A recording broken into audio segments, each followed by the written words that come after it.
favorite sister. Yes, Sirski. I got my crowd a little bit too loud. Let me turn them down a little bit. Oh, man. Listen, I be looking forward to the week. The weeks don't be coming by fast enough. It's so much stuff. Listen, I feel like I need to do like 2 shows a week. I feel like I should do 2 shows. I feel like I need to do 2 shows because them joints be coming in like the news cycle just be ridiculously fast nowadays. It's just like, oh my god, yo, Bright, what's good, brother? I don't know. I see 4 people in the chat so far, but what's up, everybody? What's poppin'?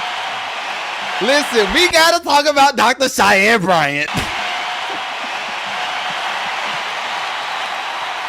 We gotta talk about Leandria Johnson. We got a lot of stuff to talk about this week. I'm just saying. But let's get the show started, man. This is episode what? This is episode 249.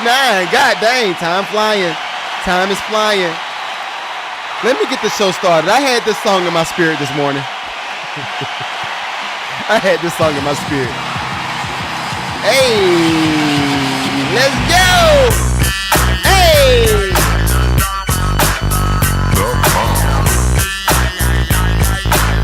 What's up? What's poppin'? Hey. Snoop Dogg. Hey. From the depths of the sea, back to the block, Snoop Doggy Dogg, funky at the dock. Went solo on that ass, but it's still the same. Long Beach is the spot where I serve my cane. Good morning. But don't lose your grip. Hey. Chris ain't the years in for me to fuck up shit. So I ain't holding nothing back. And Big Rob, what's up? Watch your mind. It's like that, and as a matter of fact, cause I never hesitate to put a nigga on his back. Yeah, so keep out the manuscript. You see that it's a must be truth moment. I don't know how to feel about the whole rat-a-tat-tat. I think that is dated badly. It's not a good rat-a-tat-tat on that brand.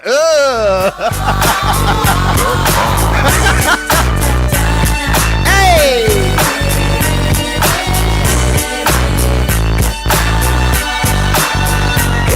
It's the bounce of the wild, creeping and crawling, Yiggy yes yo, and Snoop Doggy Dogg in the motherfucking house like every day. Dropping shit with my nigga Mr. Dr. Dre, like I said. I'm just saying, rat-a-tat-tat aged terribly. Is it? Who says rat-a-tat-tat? Ew. And niggas can't fuck with that shit that I drop, cause you know it don't stop. Mr. 187 on the motherfucking top. Hey. Now with a Glock, just some nuts in the cock. Robbing motherfuckers, and I killed them blood cops, and I You know what? I just figured it out. Rat-a-tat-tat is there. It's the old school version of the trap rappers. I think that's what that was. Like, what's a rat-a-tat-tat? Cause I'm Snoop Doggy. Hey!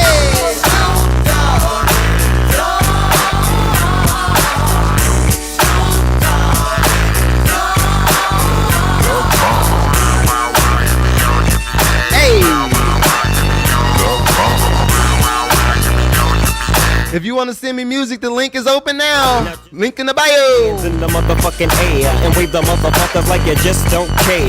Yeah, roll up the dank and pour the drink and what up? Big Rob.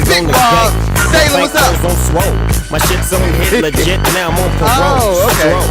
With the dog pound right behind me and up in your bitch is where you might find me laying that. So Bright the MC he put me on the game. He said rat-a-tat-tat was them guns popping up. No. That mean they were crip walking around. No. She want the nigga with the biggest nuts. And guess what? He is I and I am him. Slim with the tilted brim. What's my motherfucking name? Big Rick, what up with your ball? What up? Hey. Make sure you shut live. Hey.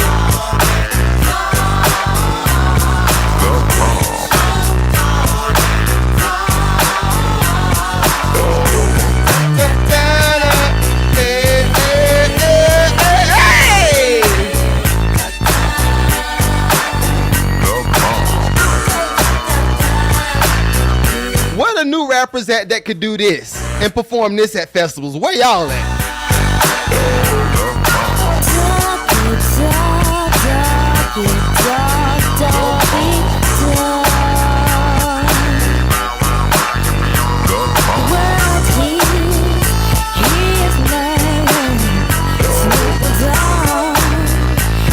Hold on, we gonna do this. I wanna do this.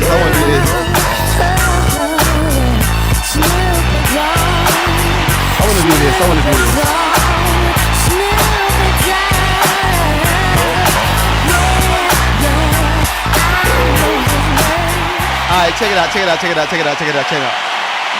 I told y'all this how I'm feeling this morning. I'm feeling good. I feel good. Hey, I feel good, baby. I feel good all over. Done.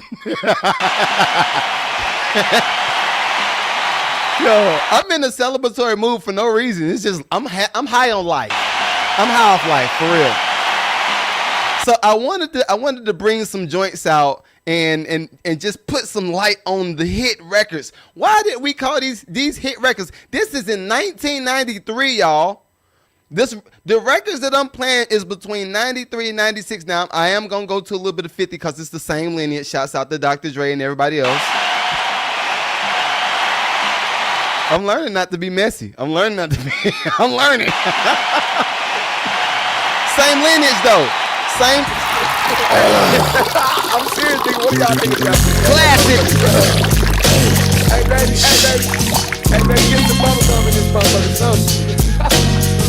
All right, Bright. I'm gonna be looking for you. Steady long.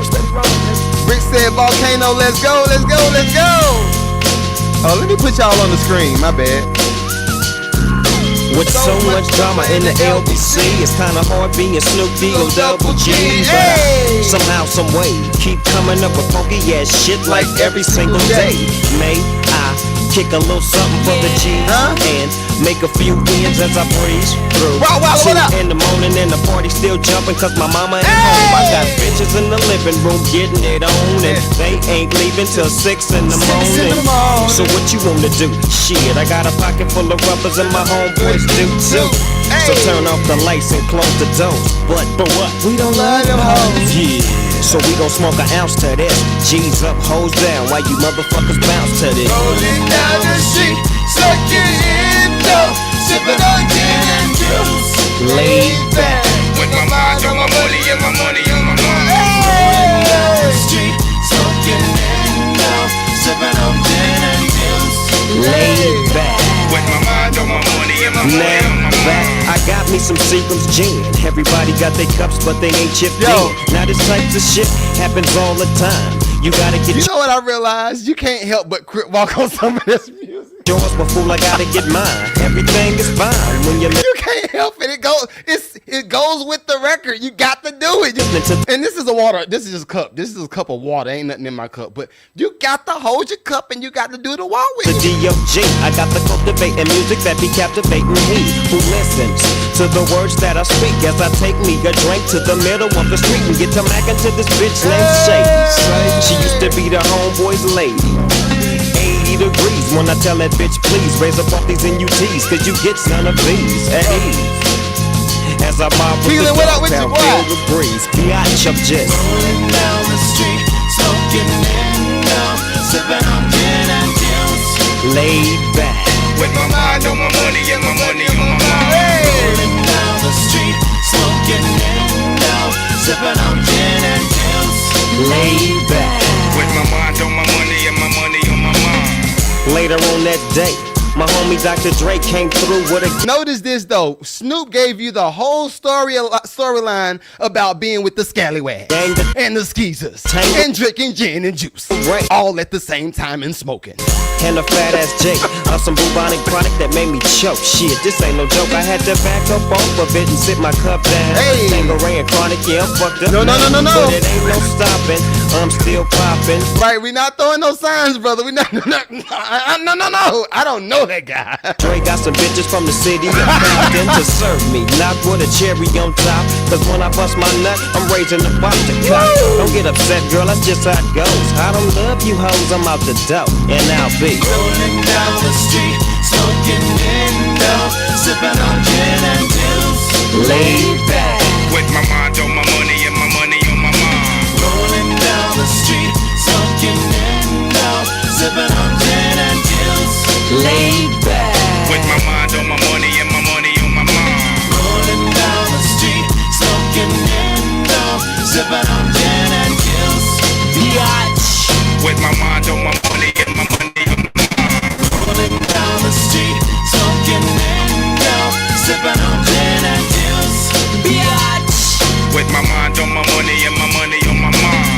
Hey, listen, I love They that. ask me why I'm still in the. Wait. I wanted to do this.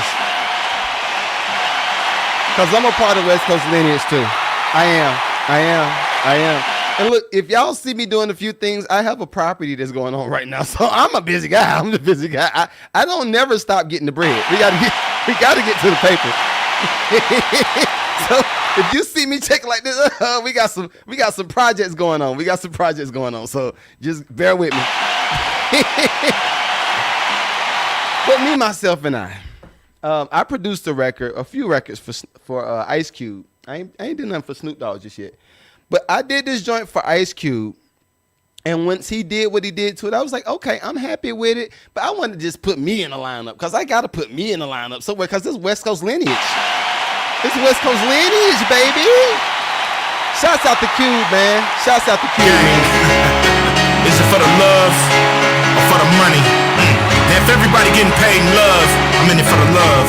But if everybody getting paid in money, one for the money, I want it. two for the money, three for the money. What the fuck is so funny? Just cause you got the honey, can't get nothing from me. No. Who I look like? The fucking Easter Bunny. Release the Kraken, yep, and I get it cracking. Motherfuckers better run when I'm into the dragon. When I'm sagging, all your fucking tails will be wagging. Still khakis and chucks, bitch, you know the fashion never change.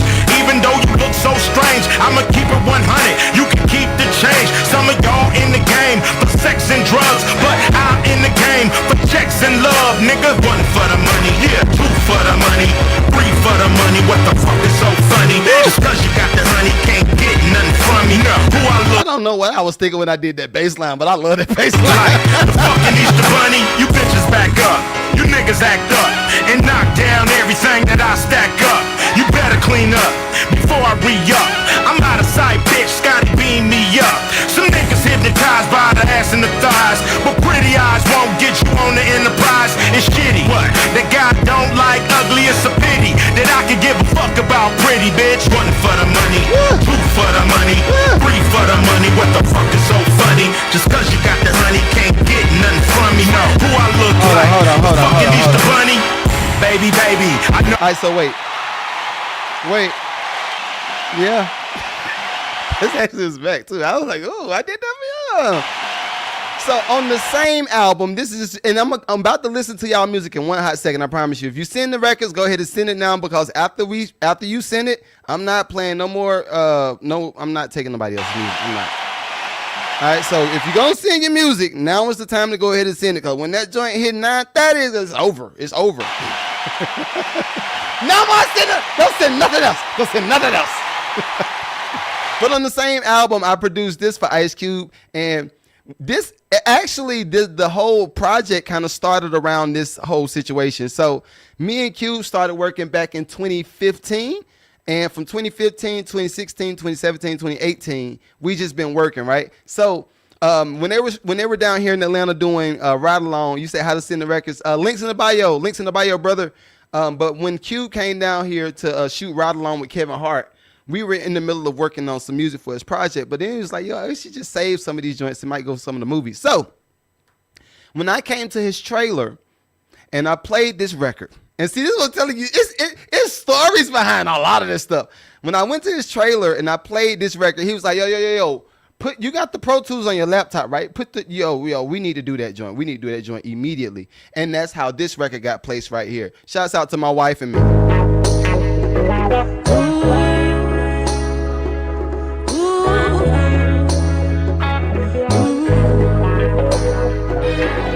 When the cold wind blows in the heart of the city and I'm gone, I know the streets will shed tears for me.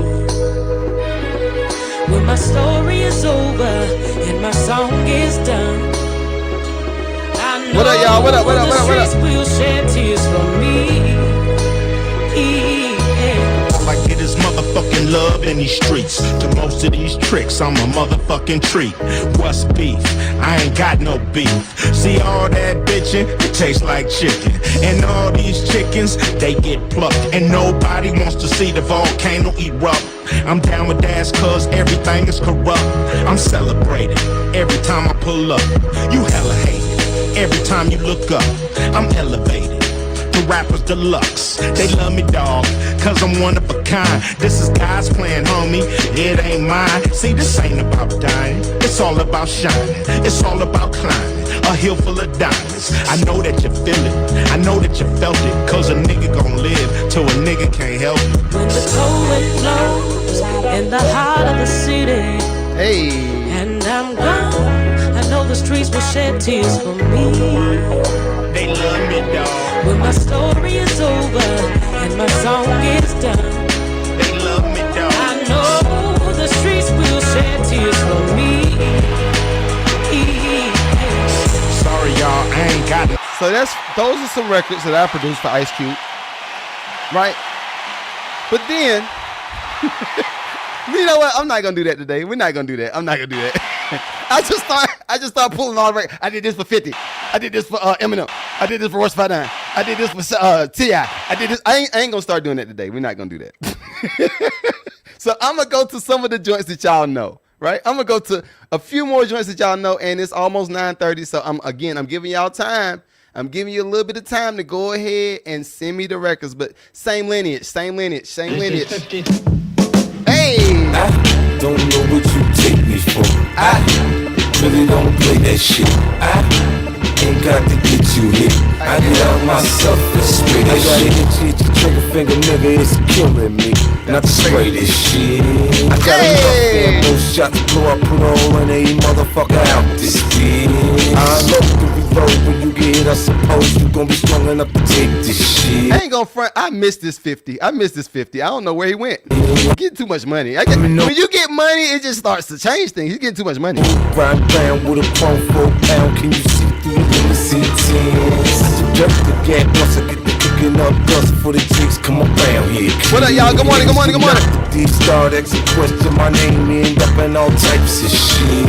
I be a gangster, nigga, till I die for sure. Whether I'm poor or I'm guilty, real. When I was just talking about I produced 50, I produced Ice Cube, I produced all this. I saw Bright in the chat said, I produced Bright the MC. I like it. What you know about moving that Peruvian flakes for that cake? I get rid of them braids. I don't know what you take me for. I really don't play that shit. I ain't got to get you hit. I get out myself and spray that shit. I don't know what you take me for. I really don't play that shit. I ain't got to get you hit. I get out myself and spray that shit. I gotta have shoes, you know, Chrome 22s every time I get a brand new wheel. I rode around. It's just a bop, man. Five to my money got right, then I went back and got that shit. I'm in a big white Benz on a hot sunny day. I call it the milk truck and shit. I had your whole eyeballing at the light, damn. All right, I'm checking the email for the records that y'all sent right now. So I'm riding through the hood acting like it's all good, but I'm looking for jokes and shit. In the middle of the night, you can turn on the light, find me and my niggas in your crib. Nigga holler if there's a problem and your niggas got drama. I got burners for sale and shit. Got the max, got the nines, got the texts all the time, hollow tips and them extra clips. I don't know what you take me for. I really don't play that shit. I ain't got to get you hit. I get out myself and spray that shit.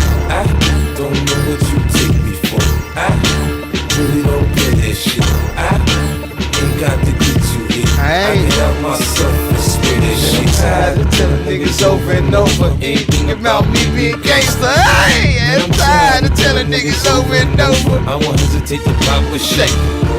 Man, I'm tired of telling niggas over and over they can't hustle when I'm eating this shit.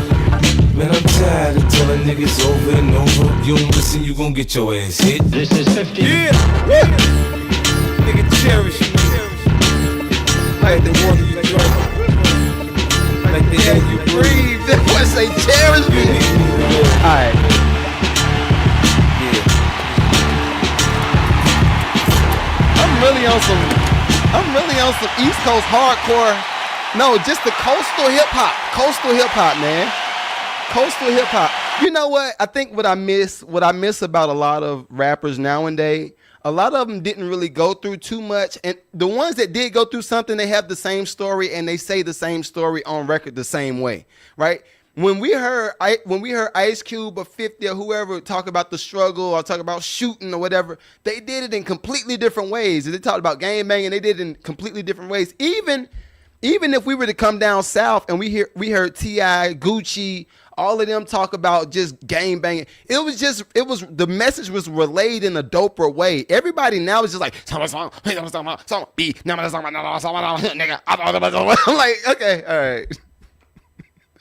All right, are you done? Are you done? Brother, hey, brother, hey, brother, are you done? Hey,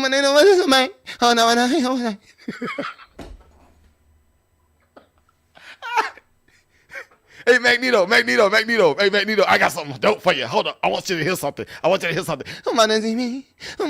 then say, what I say? I'm like, what are you doing? If you don't get out of my face with all that mumble, jumble. And look, somebody said, and look, I'm going to let y'all know, I do read comments.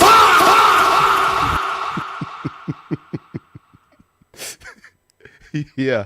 I'm gonna let you know. I know it was like 1,000 comments on one of them videos that I did. I'm gonna let you know I do read comments.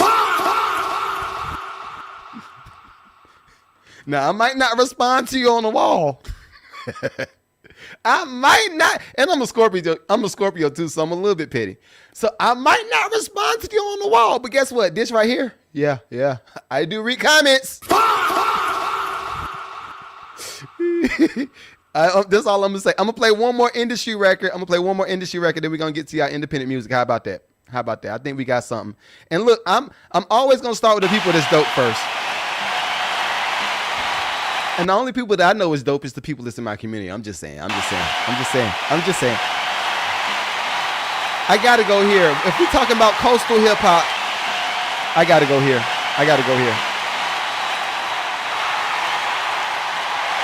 Hold up. Why you ain't playing? Ew. We gotta go here. This is 50. Hey!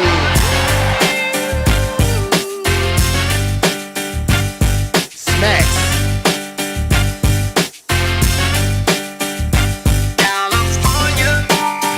Knows how to party. Hold up, man. Right. We gotta get back to it.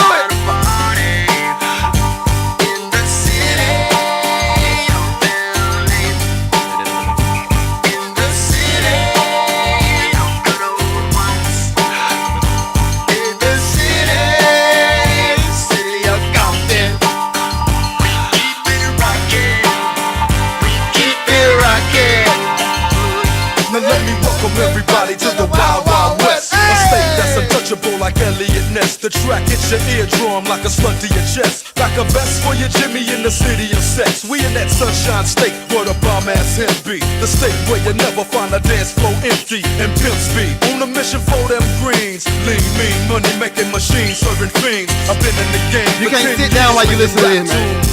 Ever since Honeys was wearing Sassoon, now it's 95 and they clock me and watch me diamond shining, looking like a Rob Liberace. It's all good from Diego to the Bay. Your city is the bomb if your city making pay. Throw up a finger if you feel the same way. Straight putting it down for California, yeah.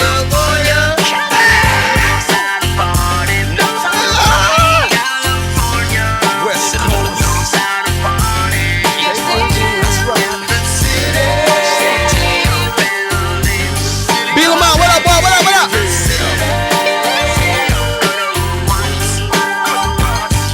It's gonna be everybody to join. They're gonna join the music review when I start Instagram. They're gonna be like, "Man, this is alright," but I mean, what's you missed the whole 30 minutes, sir. Patreonies.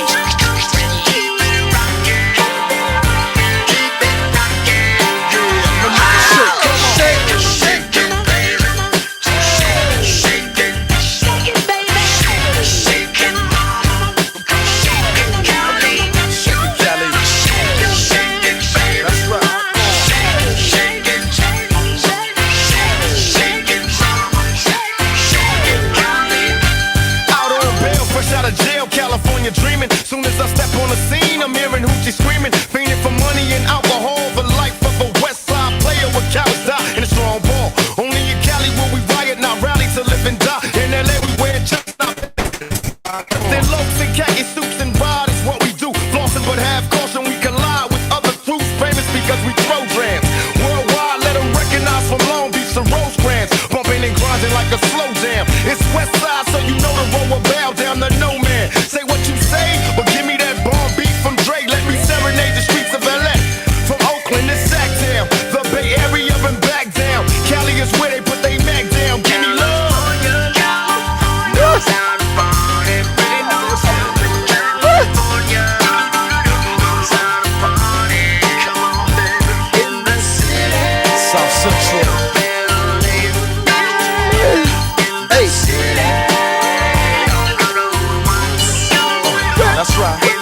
My daughter looking in the window. Yeah, don't make it shake. Hey, hey. Clean up. Shake it, Cali. All right, I'm about to bring IG into the room. West Coast. Sing it. Long Beach in the house. Yeah. Watch Roger Troutman. Watch him. Town. Oakland definitely in the house. Frisco. Hey, you know LA up in here. Pasadena, where you at? Yeah, Inglewood, always up to no good. Even Hollywood trying to get a piece, baby. Dorian, join the Patreon, brother. Join the Patreon.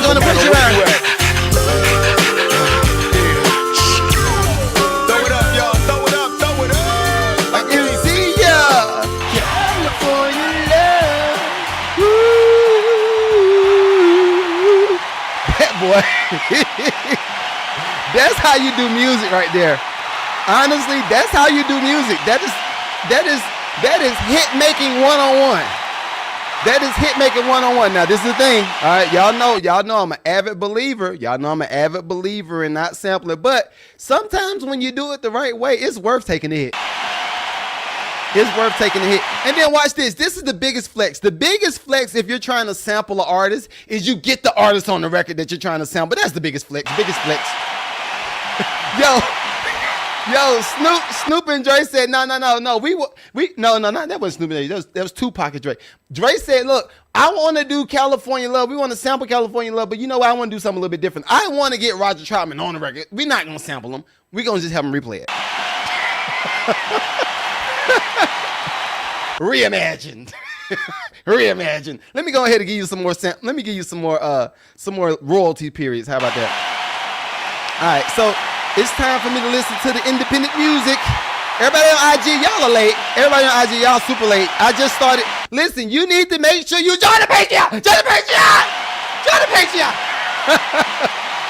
Who is this? The realest Bam BVO? Bivoli? How you say your name? What? Bam. I'm going to just say Bam. Homecoming in the middle. What's up? Lamont Chapman with Bobby with you. No, we don't want to use the. Look, I thought my screen said something crazy. I ain't gonna repeat what I thought my screen said, brother. I thought my screen said something about a hole. I was like, oh no. I ain't been watching none of them videos in years.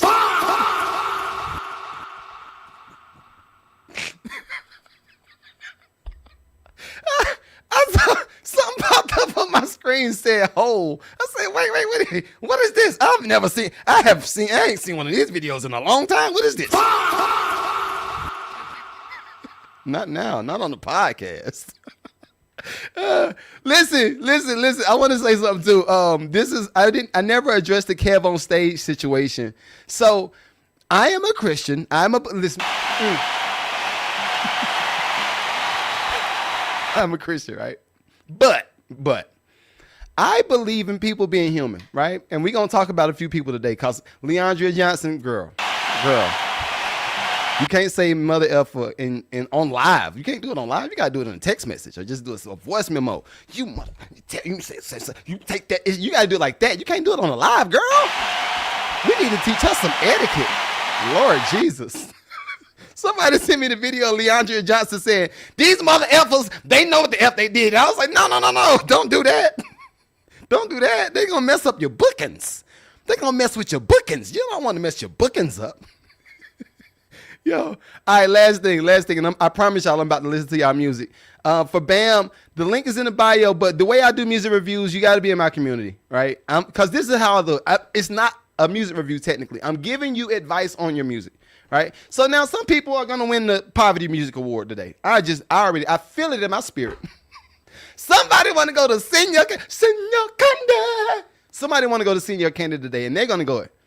They're going to go to the plantation. I'm going to let them go. Free will. You know, I'm just in the business of commerce, you know. You selling black men to other black. You selling a black man to a white man? But anyway, Bam, if you want to, you can go ahead and join the Patreon. I have a free tier. Go ahead and join. You know, I'm gonna go ahead and say this. Go ahead and join. I'll let y'all send. I did have cutoff time, but this show started at 9 o'clock. What y'all looking at right now started at 9 o'clock. I add IG into the chat after the fact, right? So, but yeah, if you want to, I'll go ahead and send it. We're gonna go ahead and do it. You know, I feel like being a blessing today. I feel like being a blessing today. God's got a blessing. God's got a blessing. God got a blessing. With your name on it. With your name on it. That spirit just jumped on me. That spirit of God just jumped. Oh, God, I feel tingly inside. I promise y'all about to listen to y'all music. I promise you about to listen to y'all music. But when I started playing at some of the multicultural churches, because I grew up Baptist, right? Grew up in a Baptist church, the Pentecostal background, all that kind of stuff, right? Well, when I started playing in the white churches, right? And it's a whole different situation over there. But when I started playing at the white churches, I heard them say words like, Father, we want to thank you for everything today, and we thank you for the Spirit of God and this, and this. And it just said a little bit different, right? But then I heard them say Daddy. I said,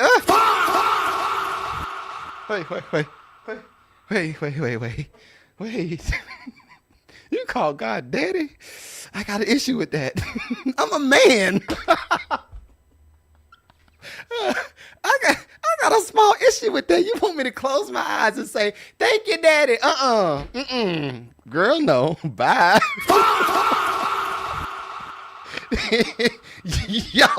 Y'all are too free. Y'all are too delivered. Thank you, Daddy, for everything. Daddy, can you give me some more, Daddy? No, I'm not saying that. No. I'm a full-grown man, Damon. Oh, man. All right, so let me start listening to y'all music, man. Listen, they bugged me out with that daddy stuff, though. I was like, yo, you calling God daddy?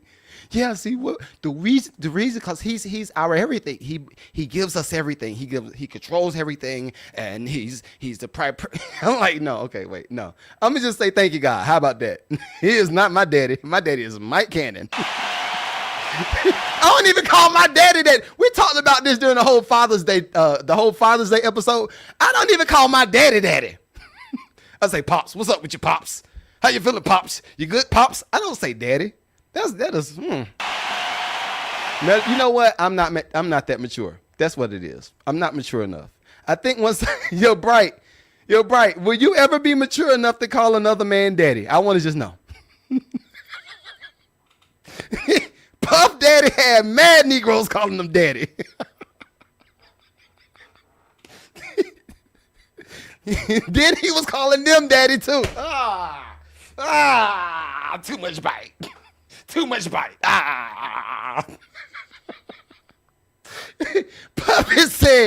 Puppy said, you know what we gonna do? I'm gonna give you this deal, right? This is Puff talking to another man.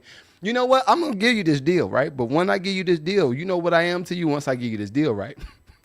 The dude's looking like, what? You my label owner? Like, you my manager? What are you? I'm your daddy. All the street thugs like, Puff, you want me to call you daddy? Yes. Now, you want this check, don't you? Financial abuse at its worst. All right. You want me to call you Daddy P. Diddy? Yes, I do want you to call me Daddy. Do you want this $1 million or not? Go ahead and say it. Okay, Daddy.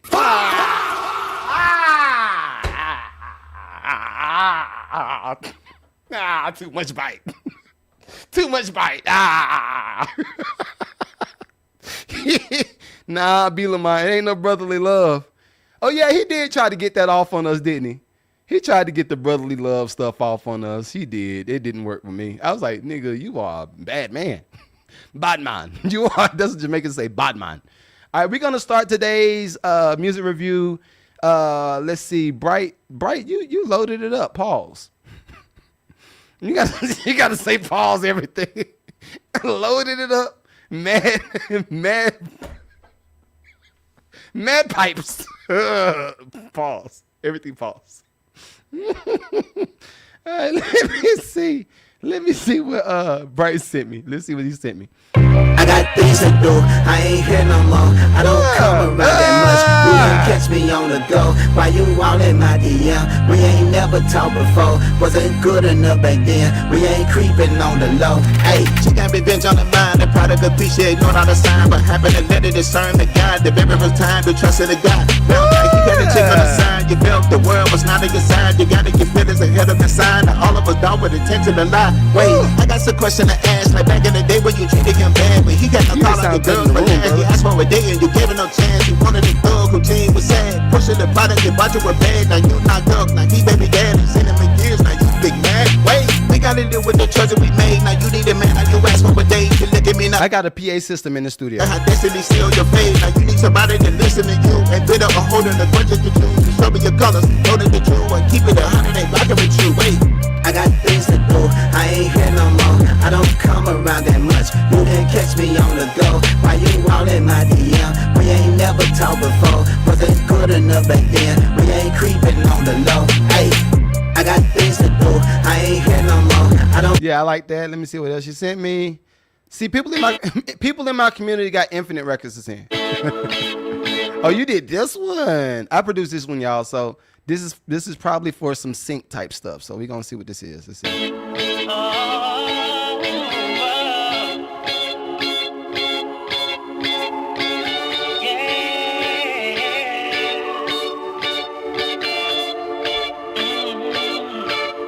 She's got a smile so bright when she walks and she light up the room. You just gotta know, baby, I can be with the Why it sound like the drums are out of it? The drums are mad low. Did y'all turn the drums down on the beat? you. I just wanna love you. First sight, I'm blown away. A QT was style of grace. I want to make your day. That smile of face, the heart skip when you walked away. And love at first sight. I can't wait too late. What's your name as you walk away? And then I honestly don't need to listen to no more of it. It's ready, but I just need them drums to be fixed. Them drums are too low. I know I didn't produce it like that. it's meant to be. If I see you again, could we go on a couple of dates? I'm having like daydreams and random thoughts are just in here lost in space. And she told me to find. All right, yeah, I like it. Just we got to fix that mix. I like that one. Let me see.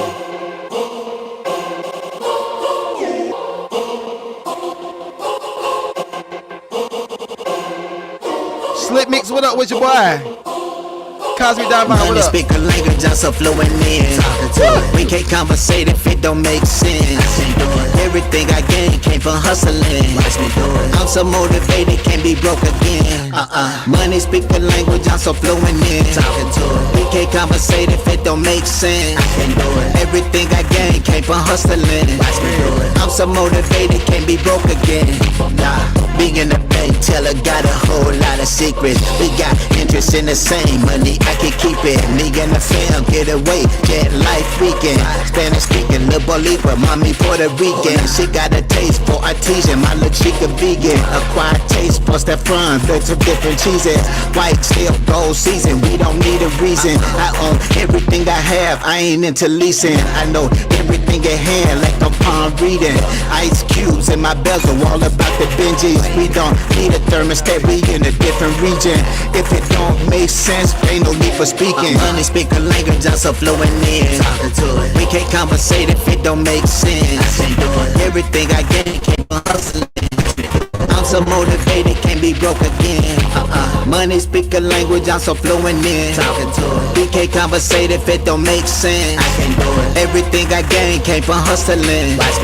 I'm so motivated, can't be broke again.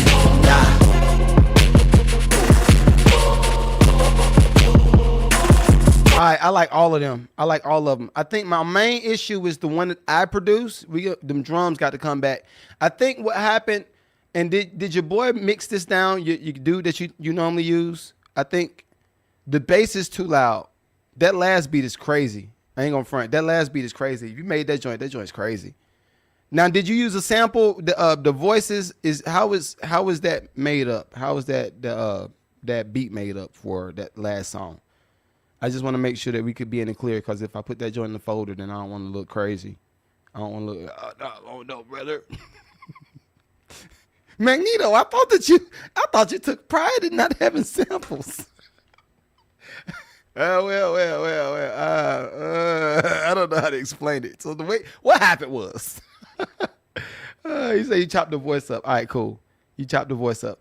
I love it. I think all of these can work. I think just the one that I'm on, that the mix got to be better, because the bass is just blaring right now. The bass is forefront, and I think, and you've been doing music long enough. Like, sometimes when the bass is forefront and there's not enough kick, it ain't gonna translate right on record.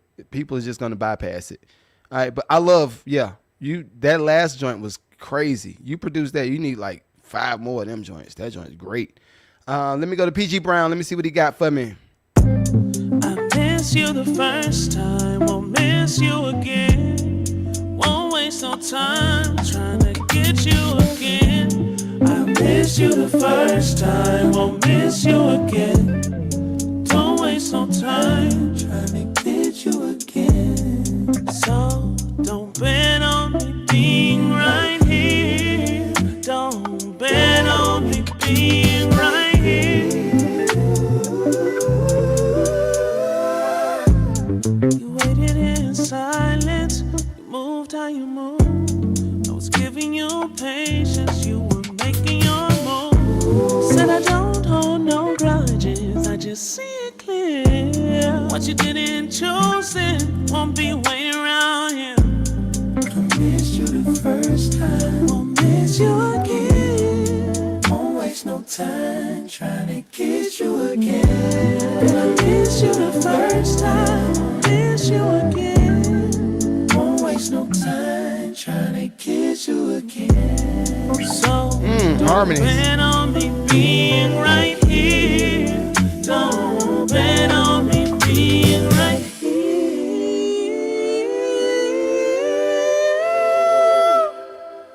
Yeah, I like that. Okay. I don't know who did the beat though. I want to know if that's a sample. It sounds real crispy. And he sent me, what is this? This is another. Okay. PG Brown on his D'Angelo-ish this week. You on your D'Angelo-ish. Okay.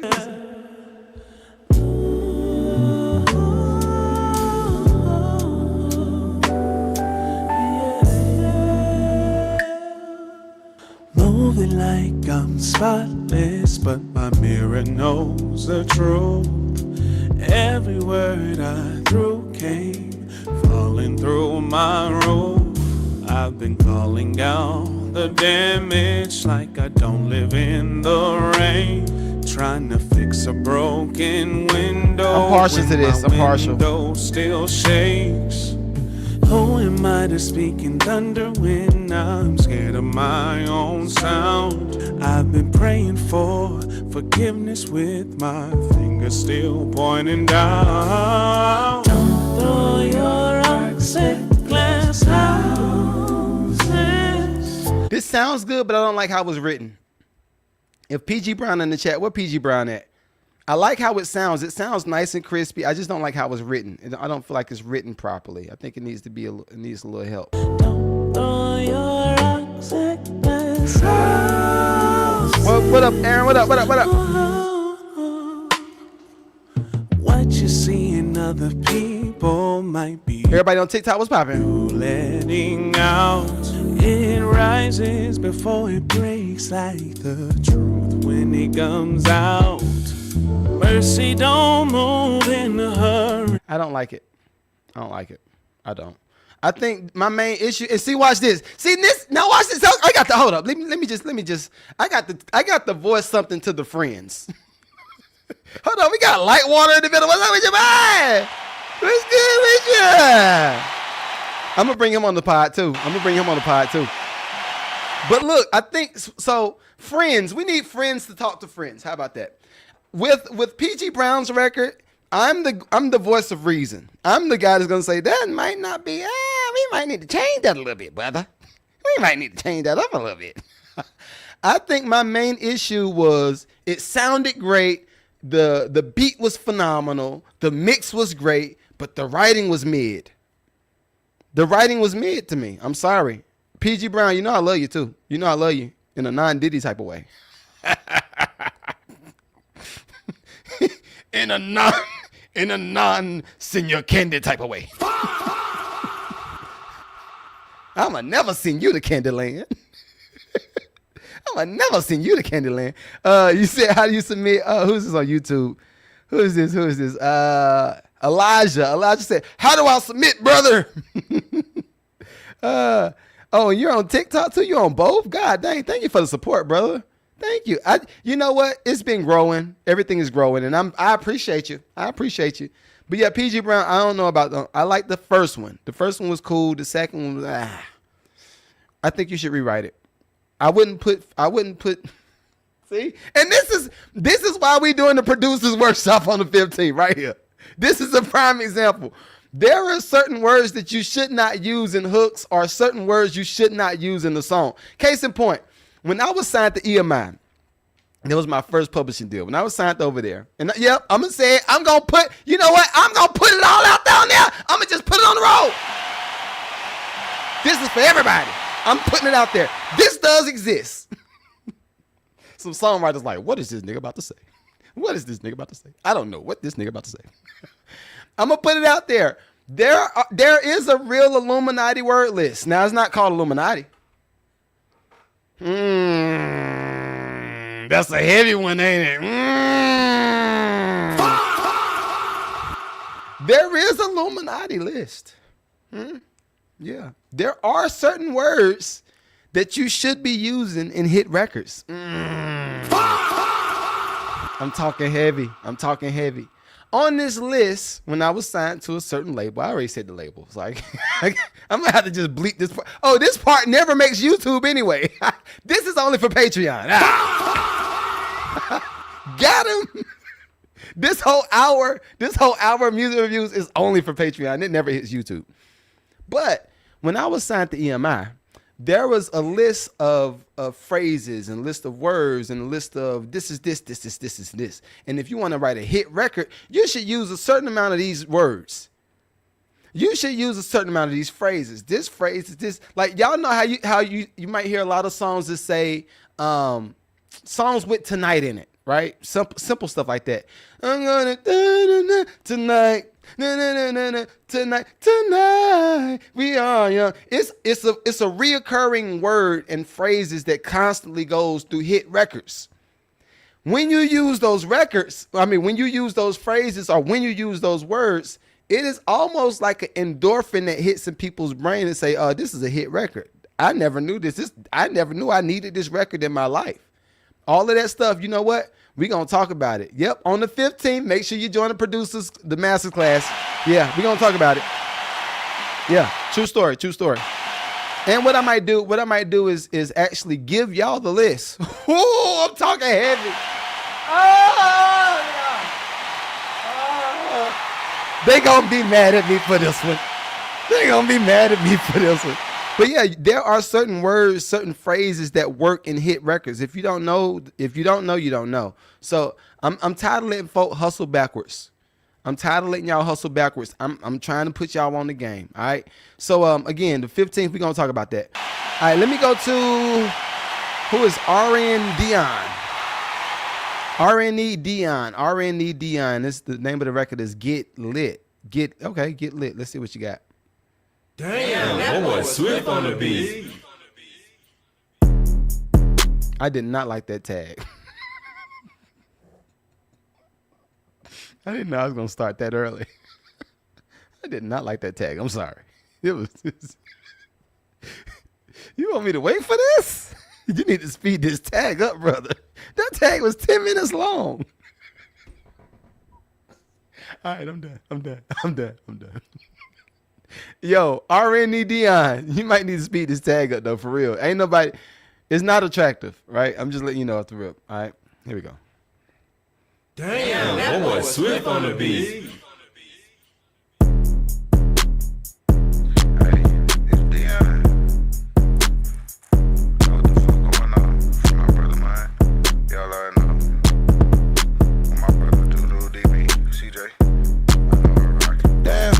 See what the fuck is the move. Get the weekend started, you know what to do. You can't get lit, you can't hang with the crew. We steady turning up and jumping on roofs. Yeah, you see me get lit with the squad. Family. Yeah, you see me get lit with the squad. Yeah, you see me get lit with the squad. Yeah, you see me get lit with the squad. Got to real talk, better know how to play. Too patient with money, I'm tired of waiting. Overthinking got me thinking crazy. This train 5 in the wood got me fake. Can't smoke yours out cause your shit is outdated. Don't drink much. Now I'm letting y'all know, everybody in this live.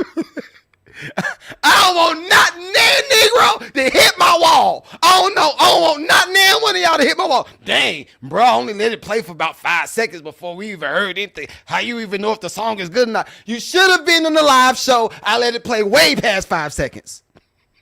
It's gonna be somebody. It's gonna be somebody. Man, you don't even know if the joint was good or not. All right, I'm telling you.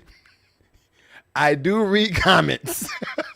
Don't need a change. Never talking about money that's under the table. Only got 3 shows, you ain't got no cable. And you see me get lit with the squad. With the gang. You see me get lit with the squad. With the fam. You see me get lit with the gang. That's the gang. You see me get lit with the family. Stop playing with me. You can come to the shop, but it's... All right, let me go to his other one. He sent 2 records. See, I'm more than willing.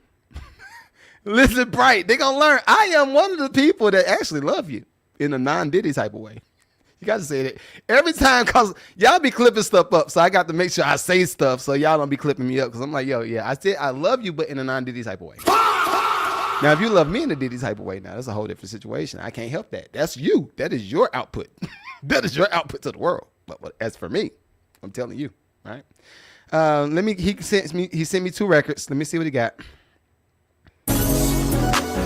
What you wanna do, I can do it. Never gotta move, I can do it. Taking the go see. I say, you gotta move. You just gotta see what the money will do. Fly to the east and I Sound like the baby.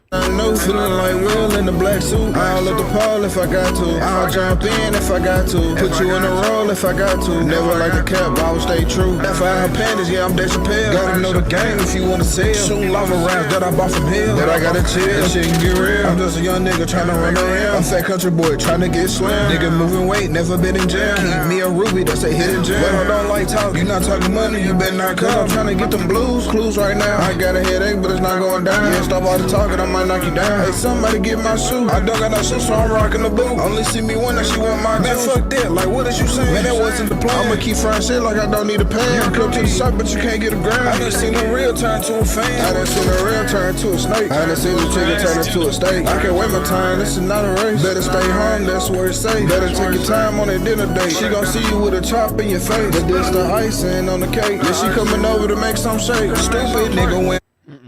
No.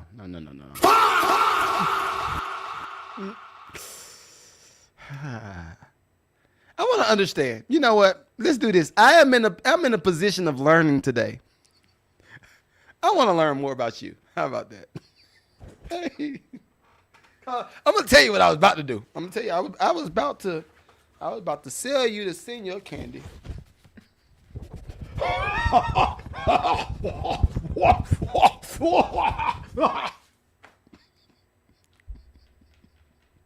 I was about to sell you the senior candy, but I don't want to sell you just yet. I want to hear you out. I'm in a space of learning. See, Bright, I'm trying to learn. I'm trying to grow. I want to learn. I want to grow. There's somewhere you want to go so everybody knows your name. All right, so before we sell you the senior candy, hold on, I just saw Trey Kelly in the building. What's up, Trey? What up you? Before I sell you the senior candy, I got a few questions for you. What is the goal that you're trying to, what's the goal that you're trying to reach from this music? What is the aim, right? Because what I hear every week, I promise you, every week I hear oxycodone. Every week, what's the new drug? Fentanyl. Every week I hear fentanyl in the raps. You don't know that people die from this drug, right? You cutting the weed with the Fenty? What are you doing, brother?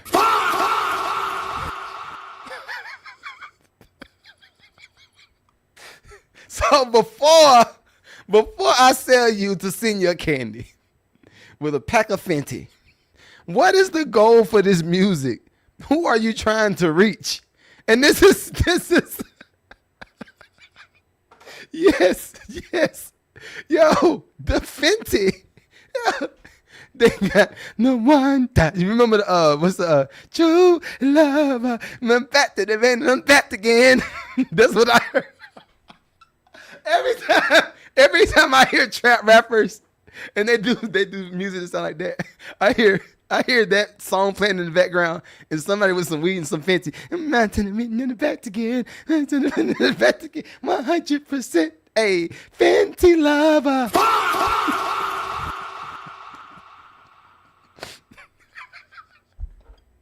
All right, so and see, watch this. You did not pay for the music review in the first place anyway. And this is why Bright said crystal meth. It's all of it mixed up together. Hey, you better stop doing that because you're going to blow your house up. If you blow your house up, they're going to say, I think that boy was down there in that basement doing some drugs. Y'all know all the white neighbors know all the white neighbors know all the sauce. No, so what I saw somebody riding out. I think what they call it, they said the block is hot because it was people coming in and out that house. I said, I think they're selling drugs out of that house. Yes, that's what those songs sound like. Those songs sound like, I think they're selling drugs out of that house.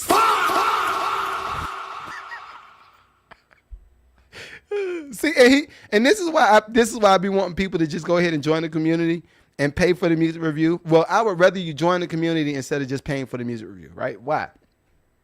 He's not even here to get the feedback. This mug he sent me the record for me to roast him. You had to know. You had to know that I said, Trey, I'm just saying. That music sounds like, I think that boy's selling drugs in that basement.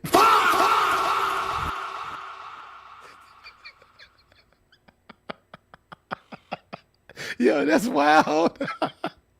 Oh, that's what it sounds like.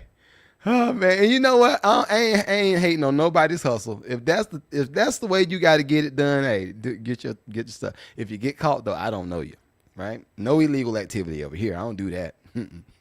I'm just like, look, I just want to pay my bills, Lord Jesus. I want to just pay my bills, Lord. Can I just pay the bills, Lord? All right, hymnal star. Let me see. And see, look, again, Buddy ain't even in the chat. I could have been able to give him some good advice, but hey, you're currently making music like, I think that man is selling drugs in the basement. I'm going to name that this whole episode. That's this whole episode of this podcast. Your music sounds like, I think that boy's selling drugs in the basement. That's a long title, but I think that's a hit. I think that's a hit. We're gonna run it up with that one. All right, let me see who Hymnal Star is. Let me see what Hymnal Star got for me. Oh, Jesus.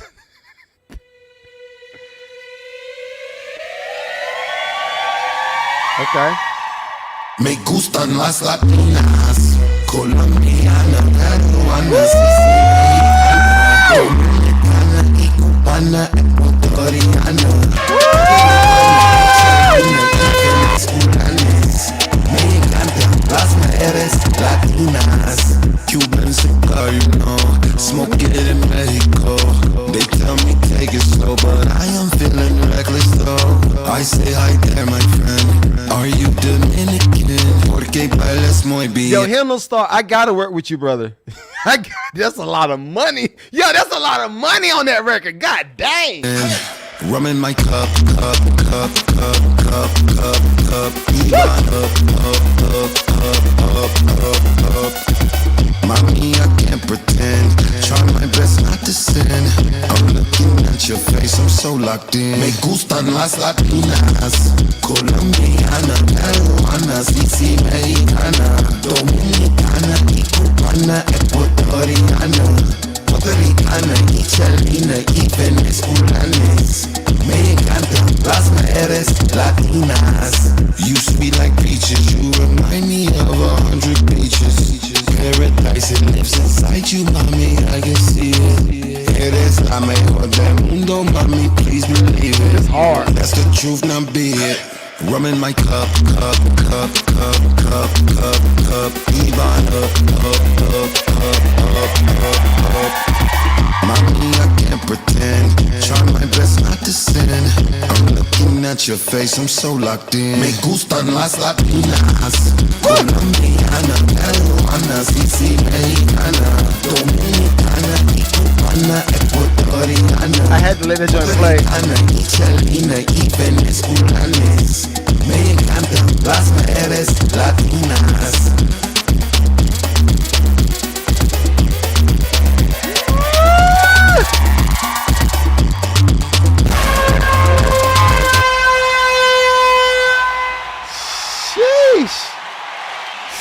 What the F was that? Hold up, hymnal star. I pray to God hymnal star in the chat. See, you ain't pay for your music review either. See, y'all gonna stop playing me. Y'all gonna stop playing. You know what? I'm feeling abused. No more music reviews. See, what if I did that? What if I was like Diddy and said, you know what? Studio closed. Nobody can come into the studio. We're done. Studio closed. Hymnal star. This joint is ridiculous. Wow. I've been needing somebody like you in my community for real. Like on some sync stuff for real though. On some sync type stuff. I've been needing somebody like you in my community. You're fire. Now, see, watch this. Trey, I'm about to teach him something. This is when y'all be trying to put a disclaimer out before you do any type of when you want somebody to hear your music. And you do like this disclaimer, you say, well, you know, it ain't really mixed and mastered just yet. I mean, you know, I'm going to send it to you. Well, I'm going to send it to you, but I'm just letting you know it ain't mixed like I need to do. I got to mix and master. I'll be like, come on, brother. A record is a record. Either it's trash or it is fire. But this right here is, boy, fire. Boy, fire. Hymnal star, let me see where he at. He said, I did pay. Oh, see, look at, you know what? You just proved my point again, brother. Hymnal star said I did pay. You just proved my point again, Lord Jesus. I don't know. It's like God keep on proving. God keep on making a way. Hey, making a way. Keep proving itself and making a way. That's how the old people in church be moving. He proving itself and making a way. It's your season. It's your blessing. Yeah, you said he joined, man. Come on, man. Come on. Hymnal star, you're dope, bro. So this is the thing. I don't think that the mix was all the way like it should be just yet, but that record is fire. Yo, Bryce said Mildred. Miss Mildred and them, Miss Mamie. Miss Mamie be making them cakes. Like, oh, Miss Mamie, I know you used to be fine back in the day. Miss Mamie used to probably be having them cakes and giving them cakes. Oh. Miss Mamie, I didn't even know you were so thick. Miss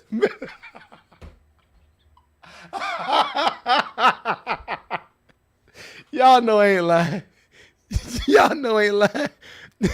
You gonna catch Miss Mamie. Miss Mamie Lee gonna come up and say, son, I made this plate for you. You know them plates be having her foot in them. Yo, B. Lamont, you know them plates be having her foot in them plates. Miss Mamie come and say, I made you this plate, son. This is some chicken right here. I got you some collard greens, got some cornbread. I got you this piece of cake right here on the side. And I got you the macaroni and cheese. I know you like my macaroni and cheese. I say, Miss Mamie.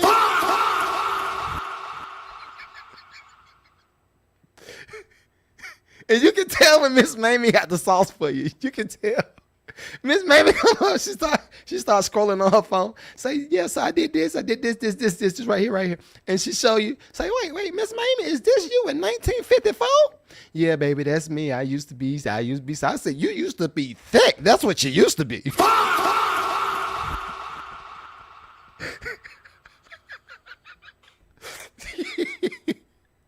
Yo, Bright had the pound cake and sweet potato pie.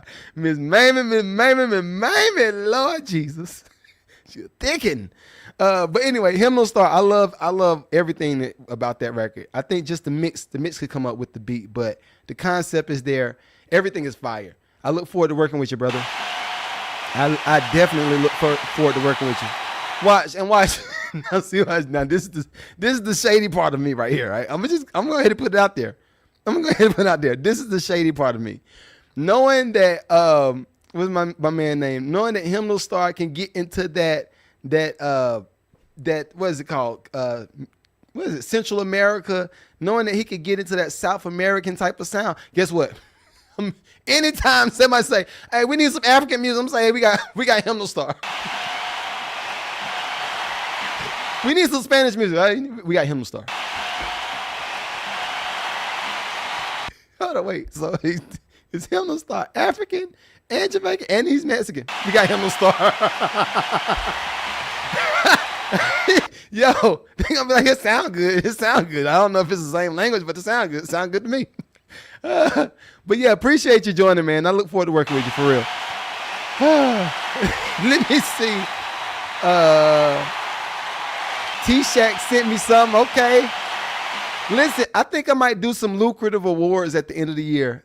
Bright kind of gave me Bright, you kind of initiated this idea because I've been thinking about B. Lamont. That dang on B. Lamont definitely. If we do some type of awards the year, I'm definitely gonna give B. Lamont like most improved. Like he's becoming a fire artist.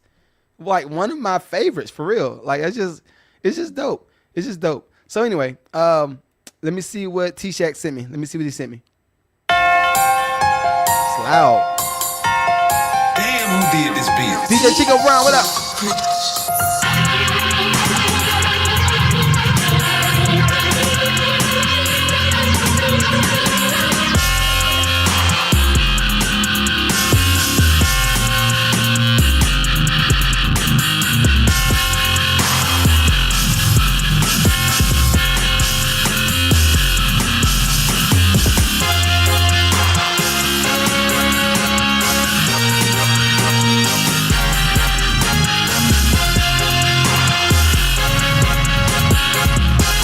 I got some homework for you this week, T-Shack.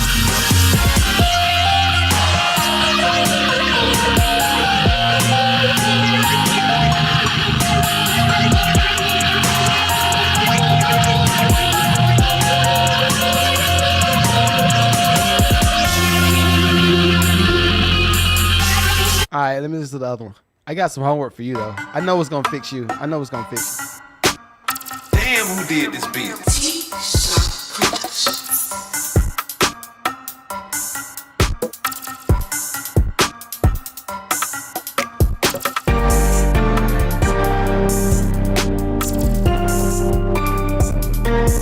A lot better.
I gave you some rounds. So, T-Shack. Now, I think you're approaching your producer journey. Like I'm gonna say you probably about 70% there. You're about 70% there. So, what I want to challenge you with this week, because I think you're doing a lot of what I used to do when I first started producing. I think you're adding too many sounds in certain records. So when you add all of those sounds, of course, in our producer brain, it makes it feel like the song is thicker, like it's a richer sound when you add more sounds. I want to challenge you to make a few beats. Try to do like 10 beats this week with just 4 sounds. That's it. Try to do 10 beats this week with 4 sounds. That's it. Don't change up. And the 4 sounds could be the same sounds over and over, and you just trying to redo, like figure out other ways to flip it. But I think as a producer, the faster you can learn to do more with less, I think that's going to take you to a whole nother level. I think right now you're still adding, like case in point, back in, I'm going to say probably about 2004. Yeah, about 2004, 2005, right around that era. I used to try to stack sound on top of sound on top of sound on top of sound on top of sound, right? But a lot of the times when you stack the sounds and you start to like fill it up, it starts to get crowded. And I think even with like the first record, I would start to, if you're going to use a sample, right? And this is something that I learned from Havoc. Whenever you use a sample, try to give a certain part of the sample a different frequency, right? So if you're going to do, case in point, the guitars, like I'm going to tell you exactly how to fix this beat right here. Where you at? T-Shag. I like your tag is dope. Buddy tag's like, yo, my boy tag was like, my name is my boy, and I have been walking through the door for 5 years, and you about to listen to my beat. My beat is dope, and you know, when you listen to it, just let me know what you think, but I think this joint is dope. This beat is presented by me. Let's say, this your tag? Too long. You got a whole paragraph for your tag, brother. You got to figure that out. But like, when you do, like this first beat that you did, right?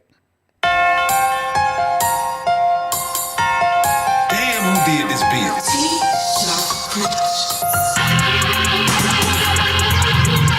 You hear all of that it's like a crowded feel. That's cause you got too much mids on that guitar sample sound. You gotta weed it out. A little bit. So if I were you to make that beat a lot better, I would.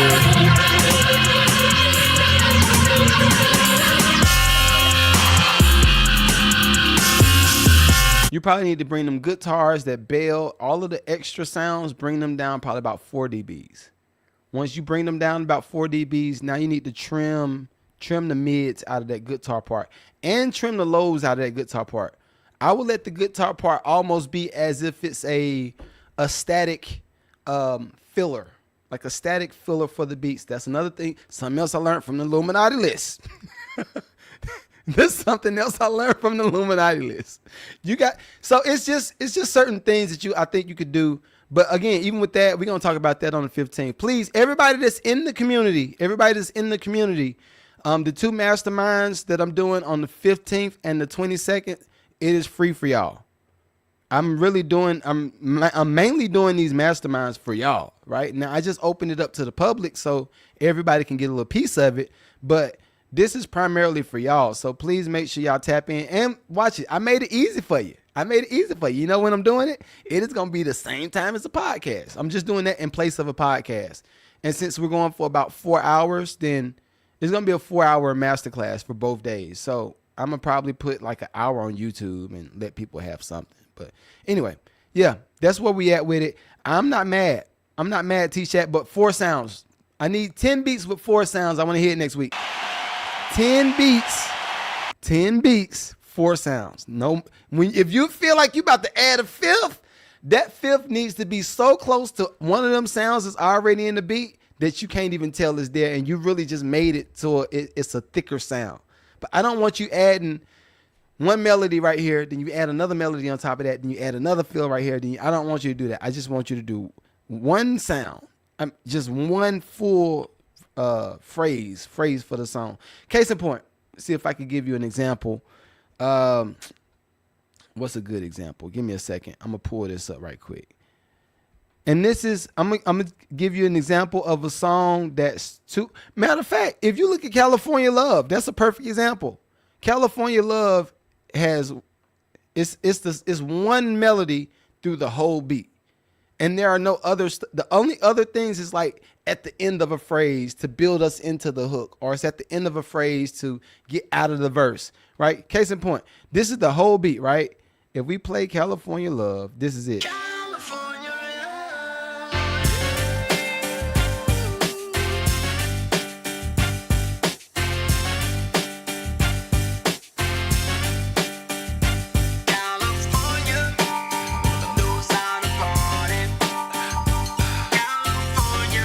So that's one melody. That piano is technically a supporting melody, and ain't nothing else in there. Like dun dun dun dun dun dun dun back dun dun dun dun dun dun dun dun, and that's it. And this, I think that's, as producers, that's how we gotta lock into the simplification of records. We just gotta lock into that. We gotta lock into it. All right, but hopefully we got something out of today's live. We got to get the podcast started. Let me, you know what? What mood I'm in? I'm in a Dolph mood. Let me play some Dolph before I start. I want to get some Dolph going. Shouts out to Zaytoven, man. We about to start the podcast in a minute. Ooh, that joint raw. Yeah, it is. Yeah, pay me a lighter, man. Yeah. Hey, let me turn it up. Hey, I'm in a booth right now, right? Yeah. And I look around and I finally realize that I turned myself to a motherfucking self-made millionaire, you dig? Even with this is dun dun. It's one main melody. That's all it is. Everybody love me except for one group of bitch ass niggas. Hey, don't play with me, play with your bitch. Let's go. Don't play with me. Don't do that. Play with your bitch. Young nigga on some multi-million-dollar shit. Fur coat, $500,000 worth of ice on. Lit up like a nigga, cut the Christmas lights on. Why the fuck do you be so fresh, dog?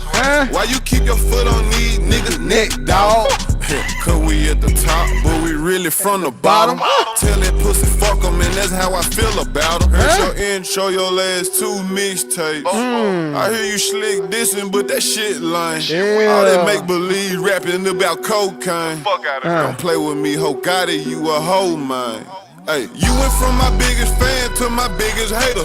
Begging me to sign with you, but I had too much paper. Still that same nigga that used to front your big brother. Found out he a bitch too, now I call him your big sister. You still that same nigga that was beefing with a dyke. But you a gangster though. I cannot Yo, you know what I just realized about myself? I'm so positive, but I love the most hardest music ever. take you serious. They said them pussy niggas on your team earn your draw. They say you make them pussy ass niggas call you boss. But they can't call you king. Because that's Dolph. I can't drink all that 2 liter. Because that's raw. The streets hours. That new 488 came with a lot of power. My little niggas begging to let them send some scatter showers. Don't play with me. Play with your bitch. Matter of fact, when I fucked her, she told me you a bitch. And tell that old nigga from my hood with you that he a bitch. You make the city look bad, that's the truth. Fuck nigga, I be in North Memphis more than you. I shot my first 20 videos in my hood. Trap, you a puss, I heard they never see you in your hood. Nigga, quit playing. 10 M's up, what the fuck? I'm just saying. Oh, you must be mad cause they call Memphis Dogland. On Meta Super Bowl, my money on the fountain cans. Hey, you big head motherfucker, why you hating so much? Oh, I forgot you came up rapping, dissing 3 6 Mafia. Stop slick dissing and dodging me, nigga, let's get it poppin'. Oh, pussy ass nigga. Oh, pussy ass nigga. Was talking about me in your song prior to the side. Found my number in her phone and it hurt your pride. I'm sorry, bro. Yeah, you found my number in her phone and it hurt your pride. Disrespectful. When they hear this shit, they gon' play it 5 times. Got a lot of foreign cars that I get too high to drive. Don't play with me. Do that. Play with your bitch. Don't play with me. Nah. Play with your bitch. So I told myself a long time ago, right? I said I ain't gonna. Yo, this is one of my favorite records in the world, y'all. For the science shit. You know And your whole pussy ass team, though, nigga. I been sparing your bitch ass for the past 5 years. I have. You know that shit, man. Come on, man. CM who? CMF, the cocaine music faggots. Oh, I can't say that. Can't say that, dawg. I know. You know. The whole motherfucking city know. You's a bitch. Don't play with me, man. Play with your bitch. This ain't what you want. It ain't. I'm the same little nigga, bro, that was helping your big pussy ass brother put food on the table when you wasn't fucking with him, bro. Put it like this. Hey, yo. Yo, how he talking right now is how he wanting to talk to people, but I'm respectful. He's mad disrespectful on this record. You was around in the city beefing with a dyke, my nigga. I don't know no gangster to beef with motherfucking dykes, my nigga. That motherfucking son that touched down, reloaded, all that shit, whatever the fuck it was, nigga. Nigga, you was talking about a dyke, nigga. Nigga, you a beef with a dyke out there in North Memphis where you from, nigga. Nigga, you a bitch, nigga. He's so mad. I'm disappointed in you, man. He's so mad. Don't play, man. You know what's up with me. Tell your fat ass big brother, man, say it's the money.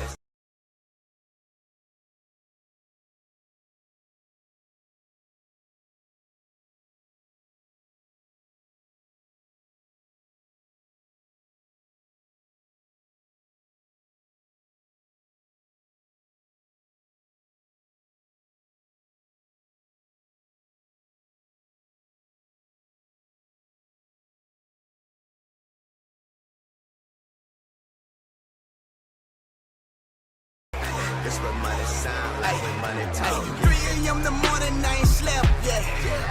Hear that faucet dripping, money still wet. I don't need your blood, I'm the outlet. Nah, ballin' like I lick a Lucrative. Yeah. 1, 5, 10, 20, 50, 100. Get up out my way, I'm getting to the money. 1, 5, 10, 20, 50, 100. Get up out my way, I'm getting to the money.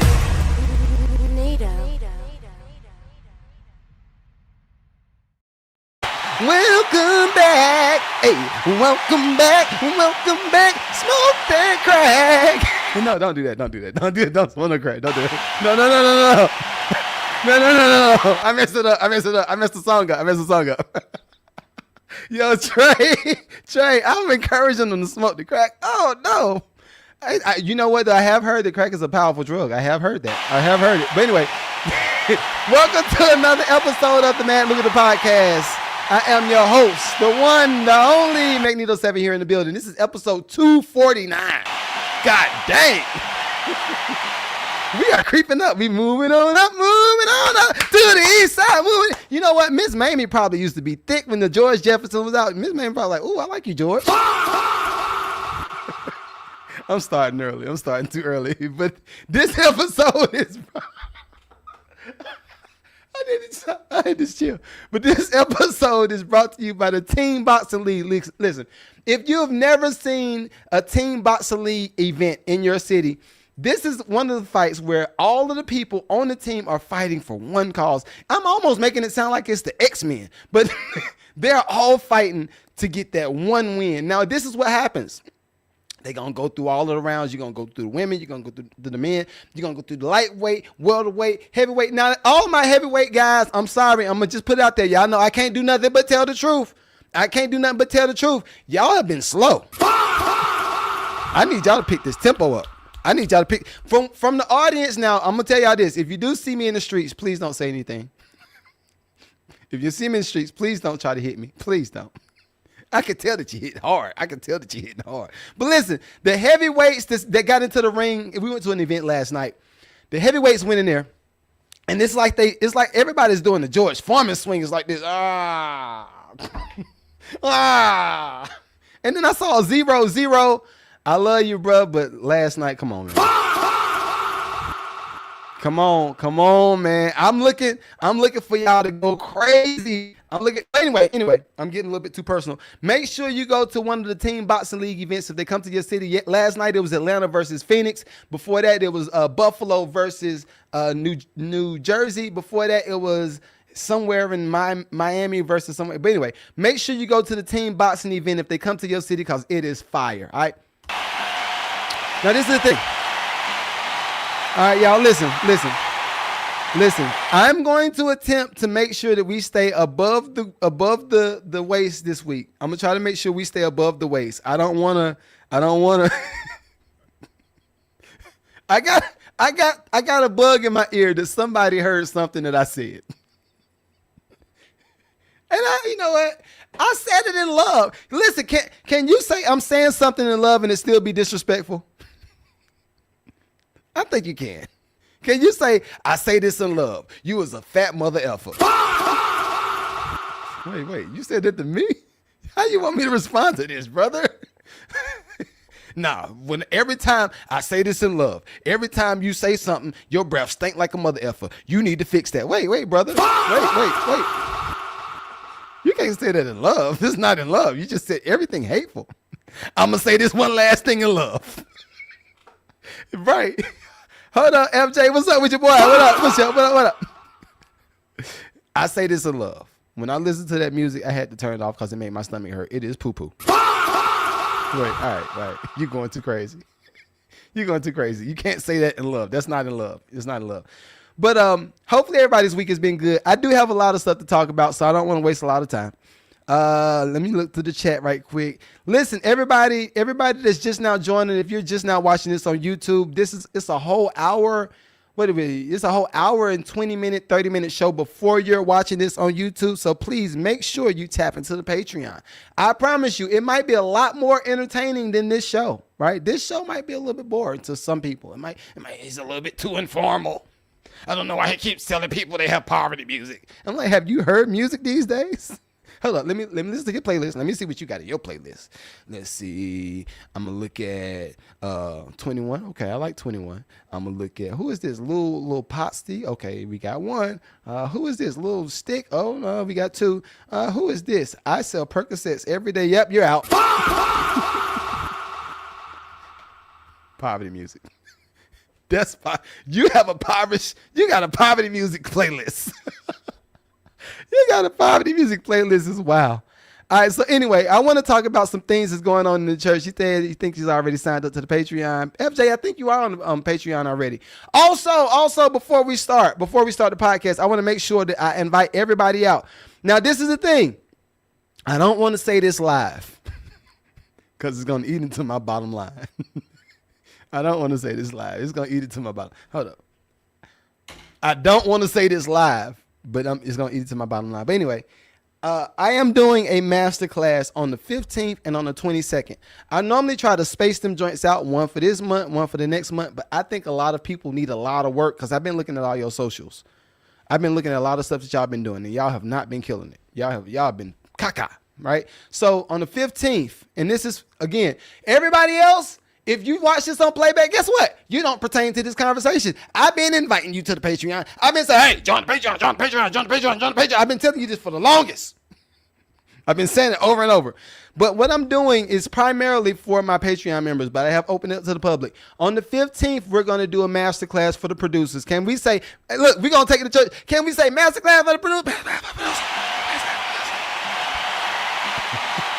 That's on the 15th. The 15th, we're doing a masterclass for the producer. On that masterclass, we're going to be covering theory. We're going to be covering songwriting. We're going to be covering all of the production, any production elements. Anything I think that is going to make y'all better, we're going to cover that on the 15th, in addition to a little bit of the branding with producers and songwriters and networking and all that stuff, how to get some gigs booked. And we're going to talk about all of that on the 15th. But can we say on the 22nd? On the 22nd. Hold on, I ain't have my crowd. On the 22nd. On the 22nd.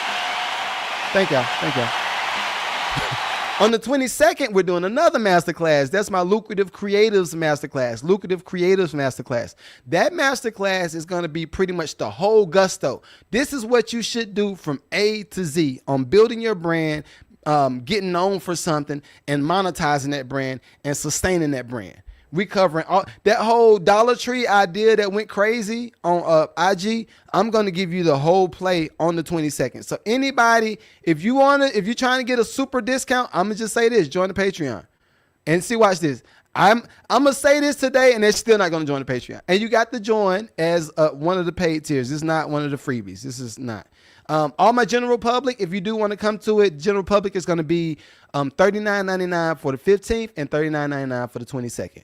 I have bundled those together if you do want to do both, because some people are going to want the branding side and the music side, and they're trying to put it all together. So I have a bundled price option on the website. So if you do want to join, go ahead and join. Again, I will probably say something about this at the end of the podcast too. So, yeah. But again, all my community members, y'all don't have to pay nothing. This is for y'all.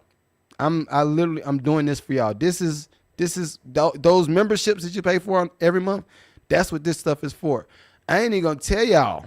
You know what? I ain't gonna do that. Some people be charging. I'm like, okay, I didn't even get nothing out of it, but okay, cool.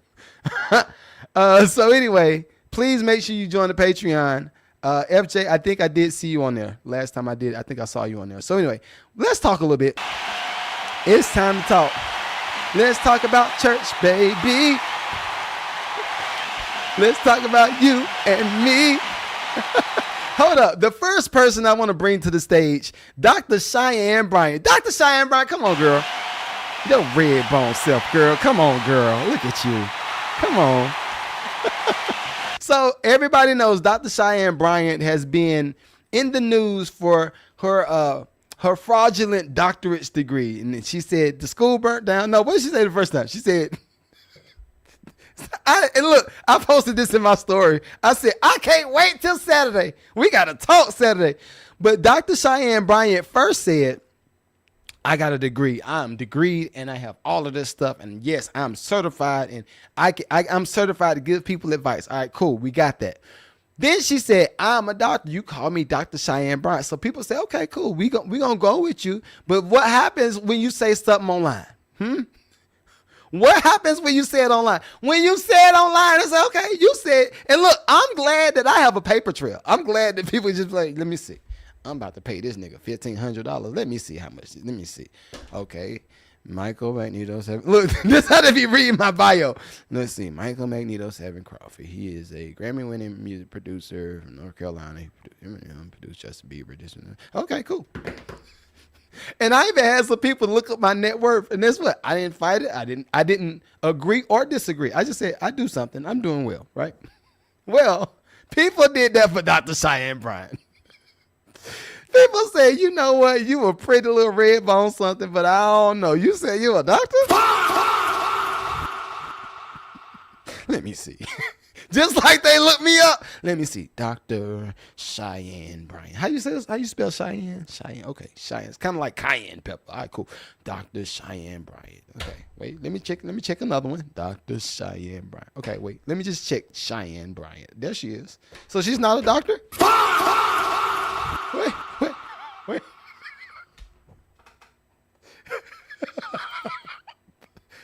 Is she ain't a doctor? She pretty, but is she ain't a doctor? Well, shouts out to Dr. Mark Lamont Hill. Dr. Mark Lamont Hill is an actual doctor from a collegiate college, right? He's just as messy as me. I ain't gonna front. He's super messy, but I thought this was a very entertaining conversation, and I think this is this to further prove that Negroes be getting anything off online. Now, I think since this video has been recorded, Dr. Cheyenne Bryant's, I'm gonna just say Cheyenne Bryant. Cheyenne Bryant's team has come up and said she has no clue who this guy is, and this actually kind of helps her case. But I thought this was hella entertaining. I said, oh, look we got mess in the streets. This is some New York streets too. This is the New York street mess. Hold on, let me see where she at. There she go. All right. Listen to this, y'all. And I thought this was like hilarious. Just check this out. And who's that one? Is it Cheyenne Bryant? Cheyenne Bryant. The university was just established in May of 2026. So in regard to Dr. Bryant's narrative about the school not being registered, it was just started in May of 2026. So it's not going to have any type of... Hold on, wait. If a school, I'm just trying to add it up. If a school was started in May, how is it possible to give somebody a doctorate degree? Unless it's honorary doctorate. It can be honorary doctorate, but how? It's just standing online. It was just established in May of 2026. How many doctors have you given out total since May? Only one. So in the history of this school, which started.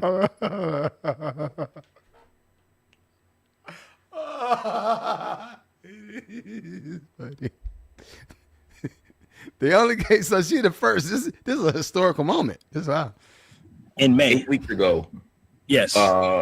You've given out 1 degree, and that is to Cheyenne Bryant. So if you've only been open for 8 or 9 weeks, how have you been able to do an earned doctorate? I mean, I understand an honorary doctorate because that's based on life contributions, social contributions, status, etc.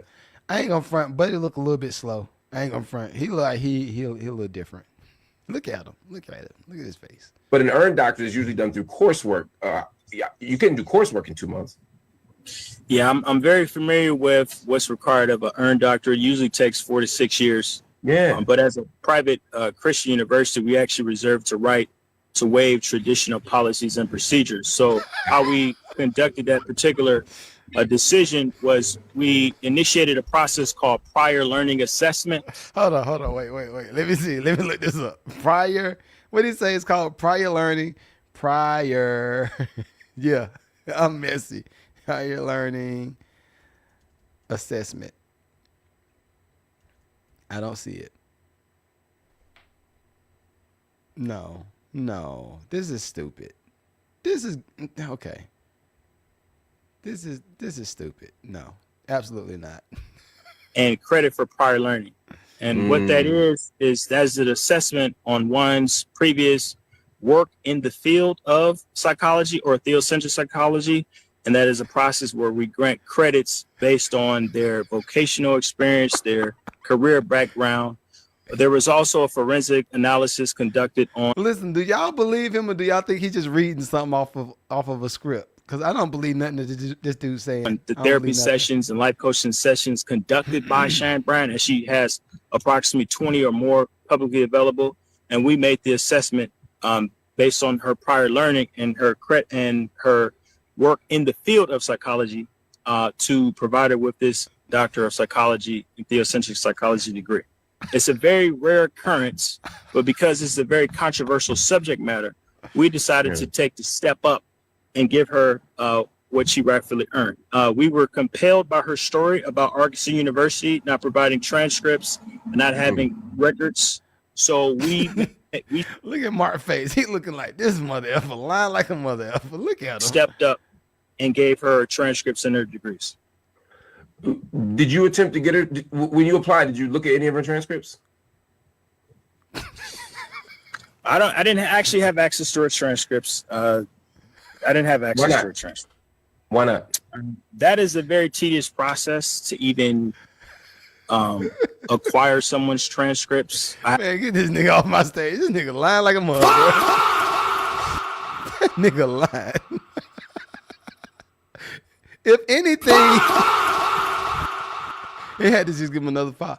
If anything, I think that video actually helped her case.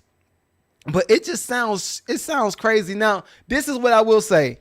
In this social media environment where everybody is known for something, right? And for me, I'm from the old school. I believe that if I get a doctor, if I hire a doctor to do something, I want to see their real degree on that wall from a real college. Most of the people I've seen, oh, you went to Duke, or you went to Wake Forest, or you went to Emory, or I could see it on the wall, right? Especially when it comes to medicine, right? I want to see your real doctorates. How do we get to the place where nobody, well, not even that. How do we get to the place where people can call themselves Dr. something, get known for being Dr. so-and-so, and then be lying the whole time? Say, have you ever practiced anything? How do we get to the point where that is an okay situation? How is that possible? Let me see. Music always just yeah. T-Shack. Also, FJ. What you don't understand. Let me go ahead and cause FJ is on the screen. This is, and I'm gonna just highlight your comment right quick. So T-Shack is absolutely right. So FJ, when I do music reviews, again, music reviews for us is not necessarily just music reviews. It's kind of like a light coaching call.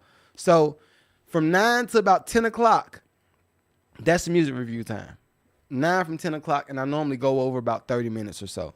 But 9 to 10 o'clock is the music review. If you do have music that you want to send for, sync or any of that stuff, you can go ahead and send that. I'm gonna probably still go through more music later on in the sessions, because I do sessions from the studio. So when we do that, then I can listen to your music at that point. But for this particular show, I do everything pretty much in that first hour, right? So that's when you send music. Try to send it before Saturday comes. I normally, at one point in time, I was cutting it off on Friday nights. At one point in time, I was cutting it off on Friday nights, but I kind of gotten a little bit more lenient with that, especially since people's schedules are a little bit different. But yeah, back to Cheyenne Bryant. I think that we're in a weird space where we've just okayed everybody to do anything, right? There is no real standard for this is medicine, this is whatever. I am famous. That's where we at now. I got this many followers. I'm famous. You need to listen to me. You listen to me, I can help. Now, this is the issue. I think that Dr. Cheyenne Bryant, I think her content overall is good. I like her content. She normally takes the dude side for the most part. So I like her content from that standpoint. I think she bad. She a red bone. She bad. She looks good. So cool with all that. But I think that that's probably enough. Honestly, she don't have to go to the space of saying she's a doctor. She can just say, I'm a coach. Right? Now, I have degrees and stuff, but no, that's a little bit different. I have degrees and stuff, and I coach people. I actually have a degree in the stuff that I coach on. So it's a little bit different. It's a little bit different. No, I didn't really help her case because I actually have a degree in music. You can actually, hey, North Carolina A&T. Hey, did this guy graduate from y'all college? Yeah, look at him. He graduated this year right here. Now it looks like he had to come back a semester for Spanish because he failed Spanish one of them semesters. But what I coach in, I actually have a degree in, so it's a little bit different. But Dr. Cheyenne Bryant, come on, keep the head up, man. Keep your head up. Ooh, child. Things are gonna get easier. Now we got to go. Speaking of hold people to a standard. Now I got a lot of stuff to talk about with this one.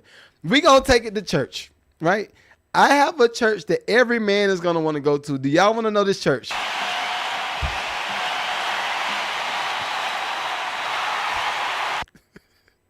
Rich. It's messy. It's messy. I have the perfect church for every man. Every man, when they go to this church, they're going to be like, I don't want to go to nobody else's church. I want to go to that church forever. Right? Now, this is a lady. She's a female pastor. She has a first husband. And she's been doing some things to help get the demon out of folk, right? Now, when I saw this video, I said, what? That first thought was, where is the church at? We need to go visit this church. But anyway, these next two topics, we got to talk about the church stuff. This is what's going on. This lady right here, if y'all can read the subject right here, this is what it says. Y'all see it? Female pastor has to resign, caught practicing oral, on men to suck the demon out. I said, oh, Lord. She is doing the Lord's work, Lord. Yo, Trey, you can't see it. But she is doing the Lord's work. I believe that God is speaking to her spirit. Let me let my man talk, because I thought this was a really good video. I think it's funny, especially for iPod. Work a little too far, but I guarantee you the men have excellent attendance every Sunday. Confessional Wednesdays be popping. Line be out to the parking lot. She definitely don't have to preach about tithes and offering, because they ain't her giving it up. Ain't no need for the building fund, because I'm sure none of the men have a problem with doing a little labor around the church. She got the only choir in town that's nothing but men, and all of them singing baritone, even the one playing the tambourine. I know the first husband of the church is pissed. He's sitting front row in the pew Sunday after Sunday in his little fresh double-breasted suit. And the whole time his woman is gawking to keep the church doors open. That's insane. However, that is one hell of a spiritual cleanse. That is one hell of a spiritual cleanse. You heard me. Now that's how you keep the members coming. Figuratively and literally. So look, everybody on TikTok, y'all can't see you can't see how she looks, but it is like she's a Spanish woman, and she don't look like she bad looking. Oh Lord. I'm just saying, it's a lot going on. Tell me this. I want to ask y'all this question. Would y'all go to this church? Would you? And if you did go to this church, would you automatically get a lustful eye for this lady? If you went to this church, would you be like, oh, look at you. Oh, you nasty. You sitting in the congregation like, look at you. I see you. Look at them lips. I see you. Would you go to that church thinking that, or would you actually try to be listening? Or if you've never seen this video that I just posted, if you've never seen this video, when you got to that church, would you automatically think, I don't know. I think this is from the player side. I think a lot of dudes, especially if you come from that ilk where you just used to be outside, it's like, I would. Now, this is something else, too. I wanted to bring Leandria Johnson to the stage. And I did talk to I know a few of her people. So this is a different subject matter for me. But I want to say this. I think we have made the church be so loose where everybody could just do anything. Like, you can just wear booty shorts.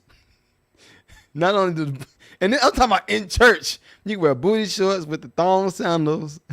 You can have your nipples out. You can have it's too. They took "come as you are" to the umpteenth power. It's like, yo, wait, she's okay wearing this? Do you see? Turn around. Y'all see that? We need Mamie. Mamie used to come from the streets. Reggie, we just talked about Mamie earlier. Mamie used to be thick back in the day. She used to be thick back in the day. But I think, again, we have just gotten too loose with what we accept. We've gotten too loose with what we accept in gospel music. Now, I think some of the stuff was hidden. I honestly prefer that you just do whatever in private. If you know you want some freaky ditty type stuff every weekend, just do it in private. Don't talk about it. Don't be on camera. Like, you know what? This thing right here, they have made it where you can't get away from it.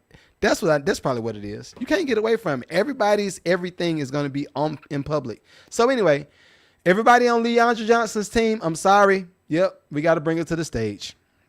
We got to bring it to the stage because y'all got some different stuff going on over there, and it's some different business practices that y'all need to fix. I'm sorry. Tag the bitch, okay? Tell her Rodeo Live. So what we're looking at, it's a promoter. It's a promoter that says she allegedly got scammed from Leandria Johnson.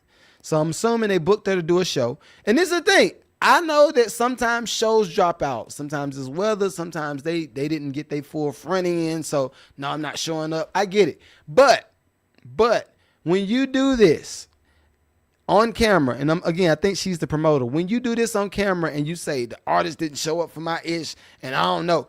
Like, I think Jay Electronica has been on the run for not showing up on certain shows too, right? And the promoter went on and did the same type of thing, went public and said, yo, Jay Electronica ain't show up on my stuff, and we refunded the whole audience, everything. But this is the issue. On the money side, I'm going to book this venue. I can't get my refund for the venue. I'm going to pay for all of the lights and drinks and services or whatever that we would normally mark up on the back end. I've already paid for all this stuff. So when you decided to not show up for the event, now I'm not only in the hole because you didn't show up, but I'm also in the hole because it's just too much going. Like, listen to it. Unless she pissed off. And this is what we're doing in gospel music now. This is what we're doing in gospel music. This is what y'all are okay with. All right. You may as well just go somewhere else. Let me load it up right quick. Pick it up. Or a Leandria Johnson. Tag her. Tag the bitch. Okay? Tell her Rodeo Live is on the scene of this bitch. Something that's really going. So that was the promoter. This is Leandria Johnson right here. I know right now. Gospel singer Leandria Johnson. Yes. Thank you so much. Anything you drink before you leave the gate? Yes. What can I get for you? Double tequila on the rocks. And how about for you? Orange juice. Orange juice. She needs some cranberry juice. We're gonna get her some cranberry juice. We're gonna change that. You like cranberry juice? And that's Dietrich Hatton trying to step in and save face. He said, "No, she don't want no liquor. She just needs some cranberry juice." I like Gerald. And again, all of this is on camera. You like Dietrich right now? No, I like Gerald. I like Gerald Hatton right now. Anyway, so there's somebody that's on TikTok and this whatever. And let me tell you something. She sound like she a little bit drunk on this clip too. I'm gonna tell you like this. Don't fucking play with me. Oh Lord. Alright? Don't fucking play with me. She repeated it. You wanna call me out and call this and call that? Yeah. I'll meet you, nigga. Don't fucking play with me. I'll meet you. You better talk to the person that you need to talk to. We already handled that business, and I don't even do this. But you ain't finna be on TikTok and all this and come for me. Cause I'ma come for you. You know what? And this is, I think she needs some intervention for real. I don't know. I get the industry kind of does what the industry does, right? Meaning, no matter what side you're on, whether it's on the gospel side, R&B side, whatever side, it don't really matter. They want to make sure that the product delivers, right? The product is you. They want to make sure that you're going to show up for shows. They want to make sure that you're going to do more albums. They want to make sure that we can collect more publishing. They want to make sure that we can do all of this stuff. So as far as the person, and this is why whenever I meet celebrities or whenever I meet people that's in my same space, that's why I attempt to build a relationship with them before I end up trying to do work with them. That's why I try to build a relationship with them before I try to work with them, because you never know what somebody got going on. They may have come to you with a task at hand. The task at hand is I need you to produce this music for me. All right, cool. Or I need you to coach me through this album release. All right, cool. I got that.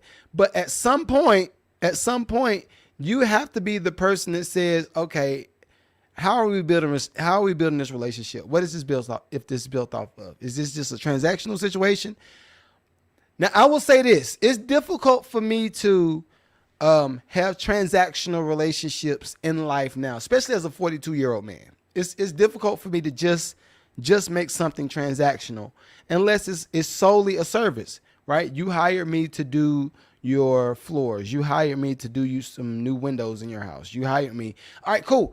But even with that, I still have to work with you to make sure that we're meeting your needs, to make sure that all of this stuff is done, right?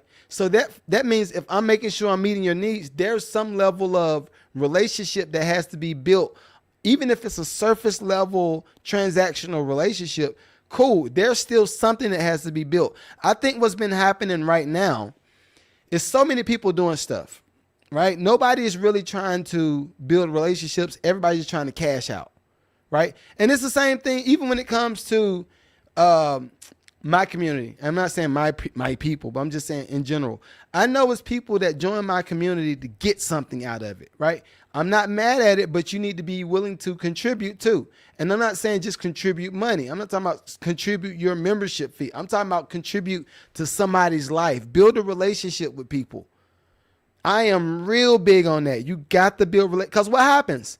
This is what I've noticed in the past couple of years, and this is why some of the industry people that I came up with, I don't care for a lot of people, right?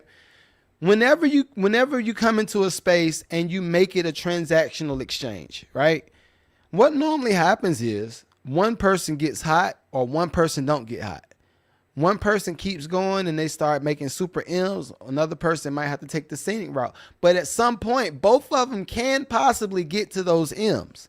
Well, the issue that I've had in our industry is, okay, you're hot right now, and I'm not going to say no names, but okay, you're hot right now, But as soon as the labels stop putting that light on you, what type of person and what type of rapport do all of us have with you?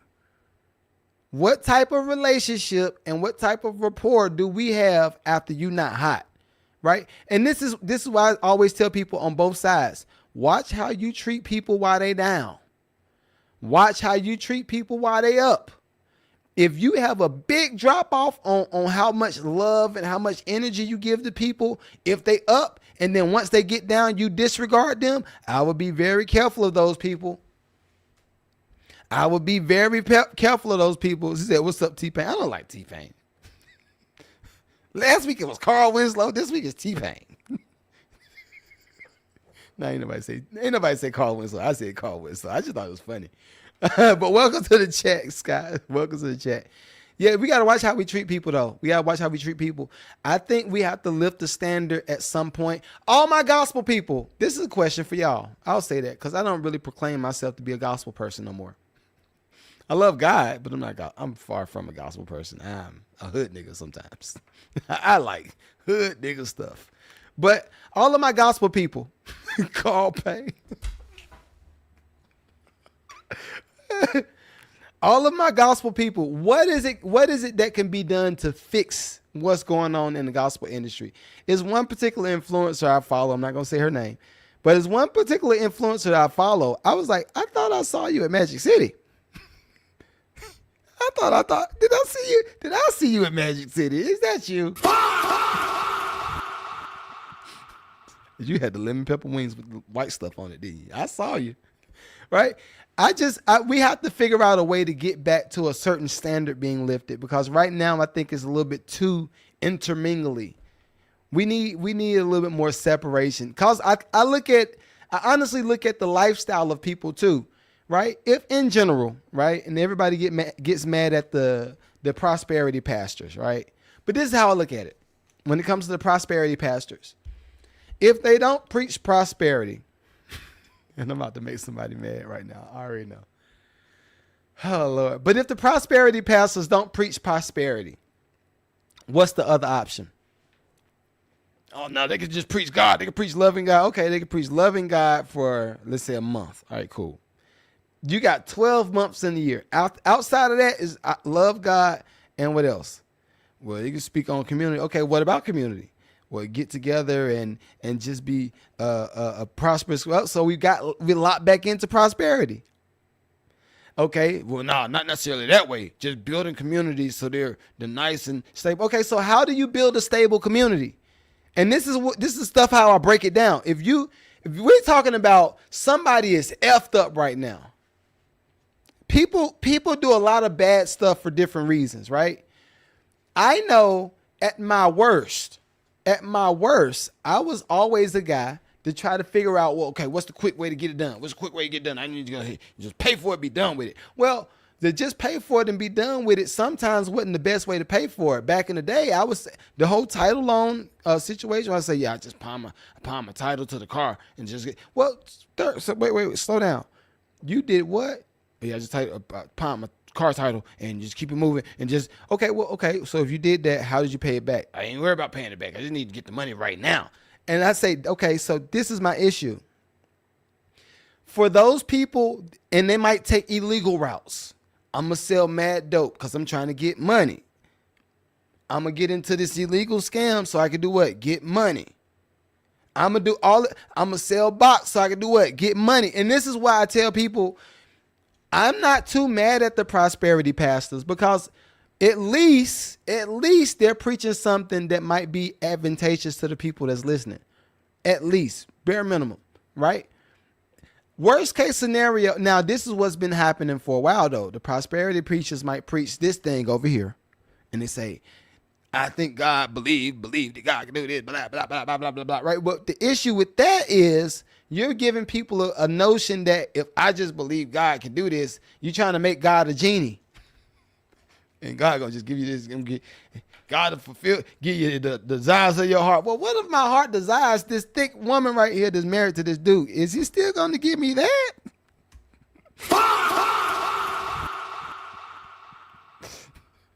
What if see? And nobody thinks about it like this. Nobody thinks about what if I really desire to rob this person and get away with it because I know I really want that car. I really want it. I don't want to work for it. I just want to take his.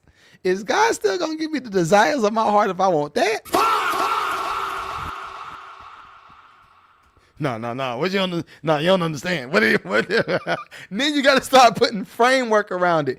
That's my point with all of this stuff, Bill. That be my point with all of this stuff. It'd be too much. Hold up. Let me see what Scott said. It's become a money thing. Hold up. Let me put you on the screen. All right. You said it's become a money. It's a money thing. Thinking about Joel Osteen during the flood. Now, Joe. Okay. Joe. I'm sorry. When I read certain news clips or I see certain news clips, I saw Joe Osteen during the flood, and all I could hear in his head was, "I'm not letting these niggas in my church, not today."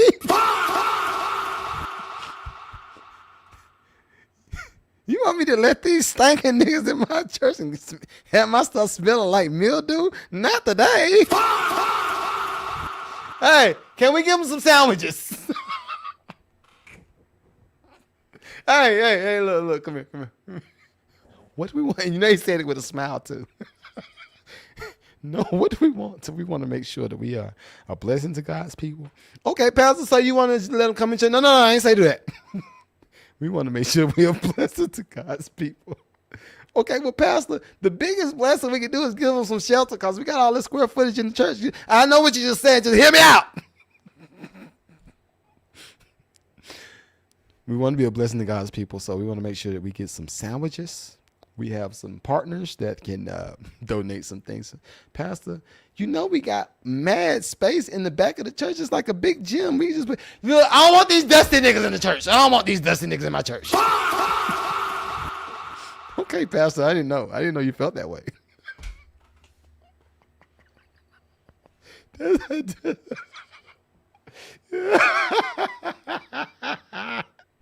I love Joe Osteen though. I can just imagine the bad side of him. Step into the bad side. Woo-hoo-hoo. But anyway, let's get out of church. Let's get out of church zone for a little bit. I got to talk about some money. We got to talk about the money because this is what the Mad Lucrative podcast. Meaning we don't talk about brokey stuff. We try to talk about lucrative ventures, right? Or things that's gonna hurt our pockets. So it's one AI video that I want to pull up, and I got an artist video I want to pull up, but I don't know if I'm gonna have time for it. But this AI video, y'all know a lot of stuff is just changing, right? I've had a lot of people ask me, what do I think about AI? What I think about sampling? What I think about loops? All that kind of stuff. Well, this is what I think. I think that everybody's behind the curve. If you ask me, everybody's behind the curve. I've even had a writer in my studio. What was that this is now August, so June. In June, I had an artist in my studio that wrote mad records, right? Well, this person used AI. And I was like, oh, okay. And they used not Suno. They just used, I forgot what the name of the app was, but they used AI to help them fast track to the hook. And they were trying to figure out different keywords. So I was like, oh, we're already there. We're already there. So I wanted to bring this video up because I thought it was interesting for me to see that person in my studio use AI and now see that this is somewhat the industry norm now. This is somewhat the industry norm. You're not going to be able to get around it, right? So all of my producers, singers, songwriters, I'm going to tell you this. Even if you don't use it, know what it can do. Even if you don't use it, know what it can do because it will affect your pockets. All right. As you can see, it says the music industry is cooked. Nobody expected the Record Anatomy CEO to say this, but this is where we at. This is where we at. I want to let them play because I thought this was some good content. All right. Play. Here we go. All right. Jesus. Jeez Louise. Every producer, every songwriter, every studio that I've been in, or people that I've worked with, every single one of them is using AI. Do you doubt that? Why is that bad? Every single one now. It's not bad. I thought you said get real. I just want to make sure everybody understands, because there's a lot of champions for human music only, and people feeling like AI is not, using AI is cheating, or that's not music if it's coming out of AI. And you talked about this, we've both been through it, where people have said a lot of genres that we've worked on is not music, sampling is not music, machines and synthesizers is not music, now AI is not music. So I just want to make sure the room is aware, from somebody who's still in the studios almost every day, late at night when you go into these rooms where they're creating music, AI is being used. They're prompting it, they're using it for lyrics, they're using it for chord progressions, they're using it for drum beats, they're using it to reproduce old songs. This is what's happening. So my experience is I've seen it in a myriad of ways, from just touching up a lyric to creating entire tracks and songs. I know artists now that just use Suno to create their tracks, and they'll write and sing to them themselves. No producers. I also know producers that don't have top liners and don't have demo singers that are making great tracks traditionally in old school way, MPC or Logic, and then saying to Suno, make me a top line and sing it in the style of SZA or in the style of Ed Sheeran, and spitting out hundreds and hundreds and hundreds of songs. So that's what I've seen, if you're asking me. I see it too. Yep, and it's over. It's over. Listen, everybody that thought that y'all could compete, if you thought that you could compete with what's going on with the AI, I'm gonna just let you know off the rip.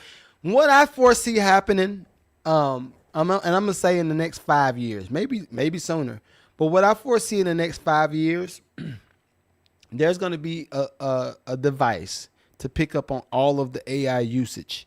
Even when it comes to some of the sync briefs that I've been getting, all they want to know is, and they're not even saying no AI is accepted. This is why it was one of the people that was in one of my comments said, do you review AI music? And I was like, yeah, of course. This is what's going on now. When it comes to sync, even if you don't, let's say you use AI, right? Let's say you use AI for 100% of what you did. Well, there still could possibly be a big payout for you.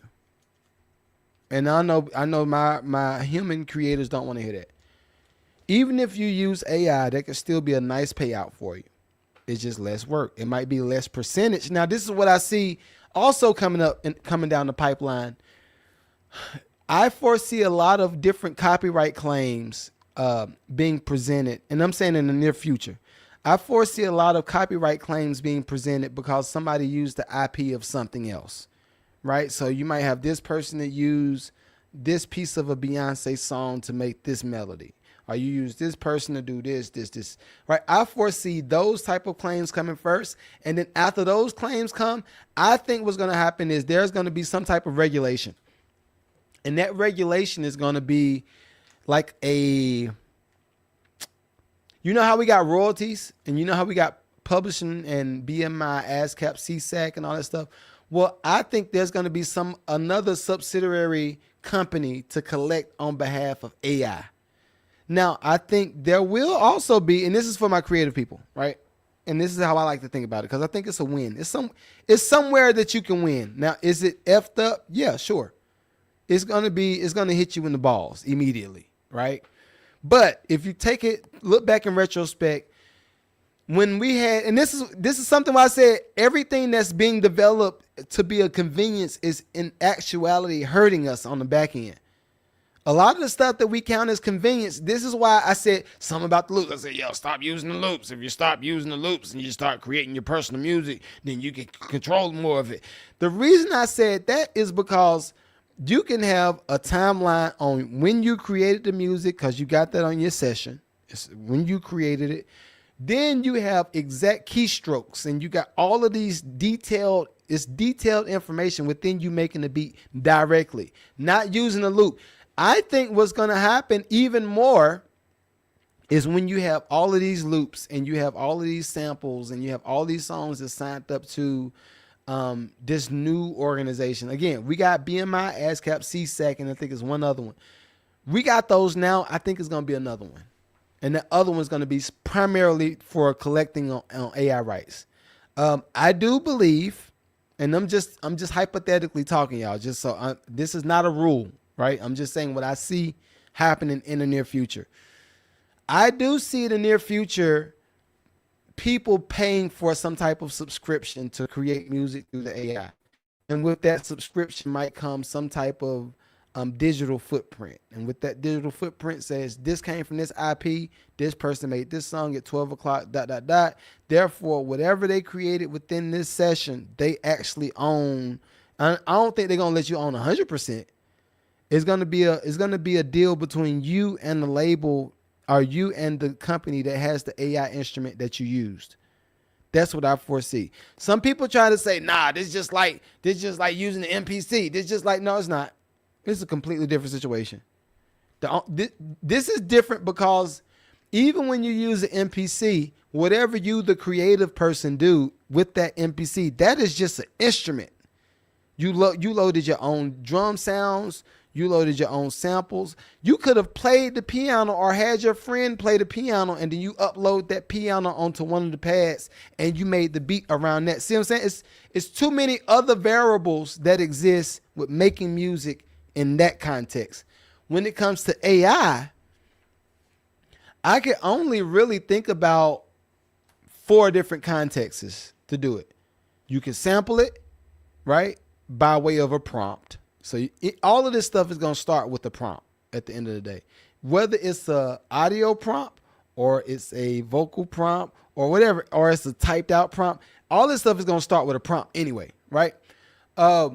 Let's look at an audio prompt, right? And this is using AI with the audio prompt. I know y'all have seen the clips that go on the clips that go on IG, and there was somebody that might beatbox like boom, right? They'll beatbox into the AI. The AI transcribes that boom. That's a snare. That's a kick. That's a hi-hat. So the AI knew how to transcribe that beatbox and make it an actual drum. So now you got MIDI files of the beatbox that you just did. That exists right now. And you can hum the there's an AI instrument right now that will transcribe all of that and make it MIDI files. Now, this is what I would see, and this is where I think the advantage for being a creative person might come in play. If you are a person that has multiple VSTs and you actually know how to play a little bit, right? And you use that type of AI instrument, okay, cool. It might spit out all of this way, but you can now go back in the system and say, well, I want the velocity of the snare to be inconsistent. So I want it to be a hard snare one time, and then I want it to be like a ghost stroke the second time, then hard snare, then ghost stroke, and then with and all of this is nerd stuff. We're gonna talk about this in the producer's masterclass. You might want to get real nerdy and just do something different with those MIDI files. When you do that, I think that's going to take you out of the AI did this category.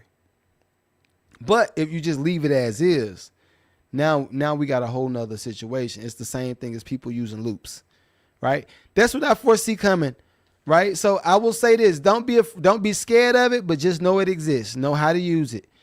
Everybody fought the internet. Now look at us. Hold up. So you telling me I'm gonna have a camera on my phone? I remember the old people back in the day. You probably talking about the 90s. So you telling me I'm gonna be able to talk to somebody on the phone, my phone. So you telling me I'm about to be able to wait, okay. So what? Now look, 10, 20 years later, that's the norm. It almost looks crazy if you don't have some type of video option on your phone. It almost looks crazy. Right, but I ain't gonna get into my conspiracy bag because it's a whole nother issue with that. We got one more thing to talk about. Y'all know I like to bring my artists to the stage. This is another person that's complaining. You know what? I want musicians to start seeing all sides of business. I think that would make my heart happy if musicians start to see all sides of business and you don't just operate like somebody owes you something. Because on one side of it, I understand that you feel like you're looked over as a producer or a singer, songwriter, or a content creator or a business owner, whatever you do. On one side, I understand that you might feel like you're looked over. But on all of these other sides, it's like, yo, did you do the work to get your brand hot? Do you even know what your brand is? Oh, no, I mean, I sell beats. Okay. Well, what type of beats you sell? Well, I sell soul beats. Okay, well, when you sell soul beats, who do you sell them to? Well, I mean, I don't know. That's when the more questions that you ask, the better off you're going to be. And you have to ask these questions about yourself, right? So I think a lot of people are coming from a place of entitlement. You think somebody's supposed to listen to your music. Negroes don't have time. I'm going to just let y'all I'm going to be 100% honest with y'all. Negroes do not have time. A lot of people are struggling, and they're just trying to make sure that they're making their personal ends meet. So when you're trying to take them out of their personal algorithm, watch this. This is something I noticed too. A lot of people just jump online to pass the time. And I get it. The time passing is just like, yo, I need to do this to keep my sanity because I hate what's going on with my life right now. Some people are there 24/7. So therefore, you want those people that hate their life to stop hating their life, to listen to your music that they're probably going to hate. And it's like, what happened? What happened? You see what I'm saying? This is multifaceted. You got to put yourself in everybody else's shoes sometimes. You got to put yourself in their shoes just to understand what's going on. All right, let me do this. I want to pull up this guy that bought this beat off of BeatStars. And this is a lesson learned. This is something that people need to understand. I like to bring these things to the stage because you need to know. You need to know. This is what's happening. Waffle House employee went viral for the beat he bought off of BeatStars. Now listen to it. Now it is kind of a smack. So I ain't gonna front. It's all right. It's all right. Listen to it.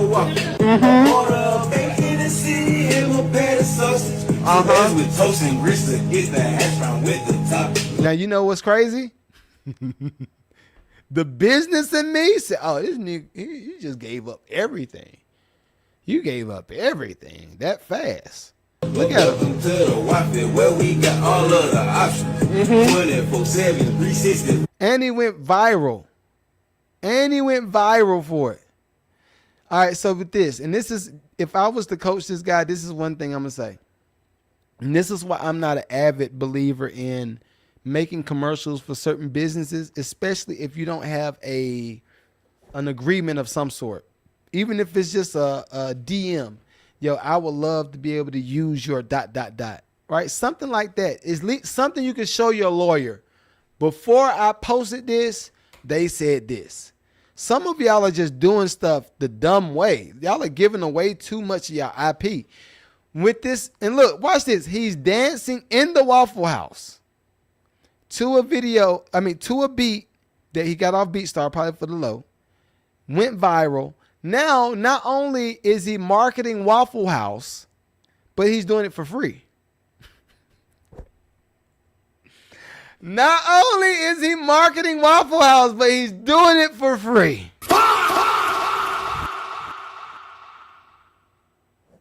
It don't be the businesses, y'all. I promise y'all, it don't be the businesses. A lot of the time, it be us. It be us. Look at him. Low milk is popping. When everything else hold it, come to us, we stay open. America. Watch this. And now, since he's already done the song in Waffle House, they own it. They own the IP for this particular image. He don't own that. He recorded it. He posted it. He went viral. But if Waffle House said, "Hey, we like that video. Make sure you send it to us. We like that song too. That song is pretty cool. Make sure you send it to us. You send it to us, we gonna put it in our campaign." And they technically don't have to pay that man nothing. They ain't gotta pay him nothing. And I think Waffle House has a label too. That's the crazy part. Hold up. Waffle House rapper vows to stay despite $1 million offer. Okay. Let's see. The first initial idea came from Now this is something I want to ask too. I see a bunch of pinholes in this idea. What's the agreement that he got with the producer? And he's in Atlanta. I might try to get him on the pod. What is the agreement that he had with the producer that did the beat? Producers, y'all be selling stuff too. Y'all be selling it too cheap. 2023, 2024, me and my sister Mildred, she was like, what if we made songs about Waffle House? My other coworkers like, well, shoot, you can rap and you know everything about Waffle House. See, all of this is golden IP, y'all. All of this is golden IP. They just didn't. Let's see. You know what?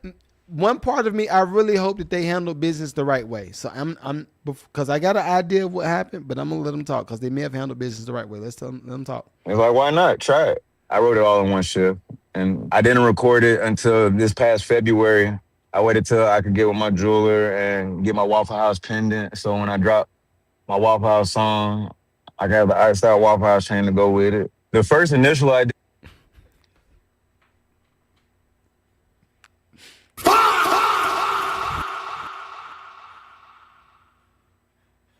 Did y'all hear that? Did you hear this nigga, man? I'm still hopeful. He might be smart. I'm still hopeful. Lord, please let him be smart. Please let him be smart, Lord.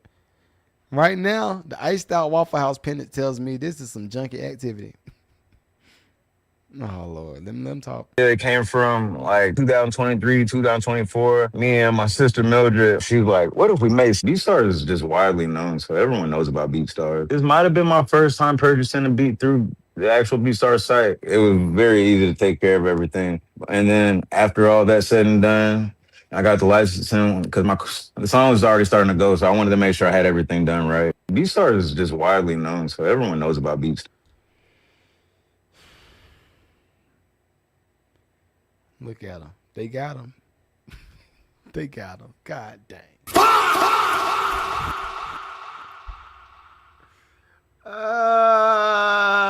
Damn. They got him. All you got to do is just keep scrolling. I promise you. All you got to do is keep scrolling. They got him. Oh my God. All right, so look, y'all, let me let y'all know what I'm reading, okay? And why I say they got him. This is why I say they got him. The Rockstar Riley guy. All right, you see this slide. It says Rockstar Riley signs to BeatStar Publishing. What do I always tell everybody about that's important? What I always tell you about that's important? It's important to own your publishing. It's important to have your own publishing company. It is important to have all of this stuff. Why? When you have your own publishing company and you can control a lot of the stuff and you make music, he didn't have to do this deal. Appreciate that, Prince. Appreciate that, Prince. That nice setup. Thank you, bro. He did not have to do this deal. Well, I'm doing a review on a guy named Riley Rockstar, or Rockstar Riley. He did a deal with Waffle House after he did a song that went viral from Waffle House. In the beginning, I'm gonna tell you where he could have went right. I'm gonna tell you where he went wrong. I'm gonna tell you where he could have went right and where he went wrong. All right. So when he first did the song, and he said, "Yeah, I just did the song with my sister. We had an idea to do a song in Waffle House, and I did it with this beat that I bought from BeatStars." That's a cool idea. That I would advise people to do every day of the week. Now, would I have them post it from Waffle House? No. What I would probably have them do is create a business around certain things so that when he does post it, everything that he makes, he collects. And then if he collects, now he has the ability to do what he needs to do with the record. So what I mean, if he collects and if he had the business around it, it normally costs about $250 to start a publishing company. And that was with BMI. I think ASCAP has a free option now. ASCAP has a free option now, I think.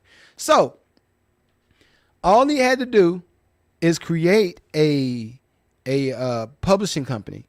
And he could have did all of this in retrospect. He didn't have to do this up front. Now, I would have preferred he did it up front. That's why when I coach people and they pay my tier, that's why I coach them. No, you got to have your publishing first. What's your publishing company? You need to be signed up as a publisher and as a writer. You need both, right? Why? For this stuff like this. So artists, this is what's happening. This is what's happening. All right. He made the song about Waffle House in the Waffle House. Right. Let me get this off the screen because I might have to clip this up. But he made a song about Waffle House. Right. Song goes viral. They say, this is dope. He said, okay, well, I didn't buy the beat. Technically, I ain't buy the beat, so I need to go ahead and try to get the beat the right way. Now, this is where he messed up still with the beat. There are holes in his whole business model with this one song. Holes. It's just holes. Not hoes. Holes. Holes, right? What he should have done is reached out to the producer directly up front and said, look, I got this song. I think it's going to be a smash. Let's work out some points. I don't want to license the song from you. I want to do an exclusive purchase. All my artists, put this in your notes. Put this in your notes, my artists. I don't want to license the song from you. I want to exclusively purchase this beat. Now, if you exclusively purchase it, it might be a little bit more. It might cost a little bit more. Say, hey, will you be willing to do a payment plan? Right?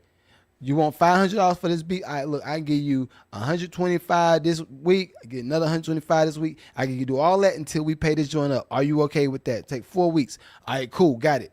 That's your pay period. You got that done. All right. Hey, T-Shack, I ain't even got there yet. Bro. I ain't even got there yet. T-Shack said Waffle House has his own label. I ain't even got there yet. But we're going to talk about that too. That's why I said when he did the song Inside of Waffle House about Waffle House, they said, oh, appreciate you. Thank you. They said, thank you, my brother. You just gave us some free promo. Thanks. They said, thank you. This is what I'm saying. So anyway, artists, make sure you own the records. Make sure you pay for the exclusive rights. You don't need to license it. You need to own it. You need to own a piece of it. If you don't have the money, tell the producer, okay, look, I normally do a 50-50 split with the producer, but I think this joint is going to be a smash and I don't have the money to pay you right now. So I'm willing to give you 75% of this record, or I'm willing, whatever you think is fair, right? I'm willing to give you 60% of the record and I'm going to take 40. You can take the majority ownership. Long as you do something that's in paper. You got to do something that's in paper. All right, cool. Soon as the song went viral, what BeatStars say? As soon as the song went viral, you know what? Let's give them a publishing deal. BeatStars already know they got a publishing company, so now you done sold your publishing to BeatStars. You got a little bump. If they offered him $1 million deal, and this is what a lot of companies do. If they offered him $1 million deal, he's probably going to get about $125 after legal fees. And that's just his upfront. And then he's going to have a certain amount of deliverables that he has to offer to the company in order to get the rest of the $1 million. But by the time that $1 million is actually paid to him, it might be 10 years later. Do you have the ability to keep making music that long to get that kind of money? Oh, now we're starting to have bad conversations. Wait, Meg, I thought, wait. So and then watch this. You did a lease purchasing agreement. A lease purchasing agreement. That means that song may have went viral like that. That same producer can sell that beat to 10 other people and say, hey, this song went viral about making a song about Waffle House. What I want you to do is try to do this with this beat too. Make a song about McDonald's. Oh no, you can make a song about Chick-fil-A. Oh, you know what? It'd be dope. You make a song about Dunkin' Donut. Now you're creating your own you created competition for the original person. So not only did he F up by not buying the beat, now it's open to everybody. He can slut that beat out as many times as he wants to. Congratulations, you played yourself. And then, not only that, as my brother T-Shack said, let me put it on the screen. Right here. Y'all see what this is? Waffle House has its own label, my boy. You played yourself a triple time. You made the song in Waffle House. I.e., you made that kitchen your studio. Who owns the studio? Waffle House. Thanks. In most company agreements, there is something that says you cannot exploit the premises. They don't want you recording inside of the offices of nothing, right? If you do record something, you could be prosecuted. There is something in your employee agreement form, is something in the application that says you cannot do this. I bet you already did it. So if you try to even come back to them and fight, they're going to say, well, you did this on the clock. You was on the clock, right? You see how this goes? This just Hold on, wait. You did this video. You was on the clock, right? I didn't see you sitting down eating. You made this while you were you on the clock? Were you? So you made a video that went viral. Shouts out to you. Thank you for making this video that went viral. But you did this on the clock. So technically, you're still in company time, right? You played yourself. I really want us to be smarter, y'all. I want us to be smarter. I want us to be smarter. Now watch this. Beach Stars is gonna yoke him. Waffle House is gonna get him for the rest of it, and he gonna get left in the sauce. And he's gonna be trying to figure out what he's doing by next year. Maybe by the end of this year, he's gonna be trying to figure it out.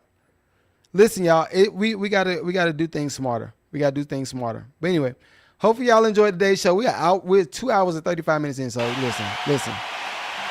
Y'all know I do not believe in overstaying my welcome. Nope. We got a little bit of housekeeping. I said this in the beginning of the pod. I'm gonna say it again. Right now, literally right now, if you want to join the Masterclass for producers on August the 15th, or you want to join the Masterclass for content creators on August the 22nd, you can get your tickets right now. And if you want to bundle them joints for 20% off, go ahead and get it right now. It's right now, right? For the Producers Masterclass, what we're going to cover theory, we're going to cover branding, we're going to cover mixing and mastering, we're going to cover songwriting, we're going to cover song structure, we're going to cover getting gigs, landing gigs, we're going to cover sync and television. It's a lot of stuff. This is roughly about a 3 to 4 hour course that we're going to do on the 15th and on the 22nd. But again, the 15th is for producers. The 22nd is for all of my content creators, all of my business owners. I don't care if you're a lawyer. I don't care if you're a singer. I don't care if you have your own detailing business. You can have a lawn care business. Whatever you got, you've been trying to figure out how to work social media and how to capitalize off of it. Come on over. 22nd. I got you. For those days, I'm going to go over something called the Bechdel Principle, which I ain't going to talk about right now, but it's something I've created called the Bechdel Principle. When you use this plan, this is the play to not only monetize your posts that you post on social media, you monetize your posts from this principle, and you get engagement from this post that I'm telling you about, and you actually start to build it up, it's scale it, right? But all of this stuff, again, the 15th and the 22nd, if you want to join both classes, it is discounted at a 20% rate. If you are in my community, I ain't want to say this, I'm gonna say it. If you're in my community, I'm giving it to you for free, right?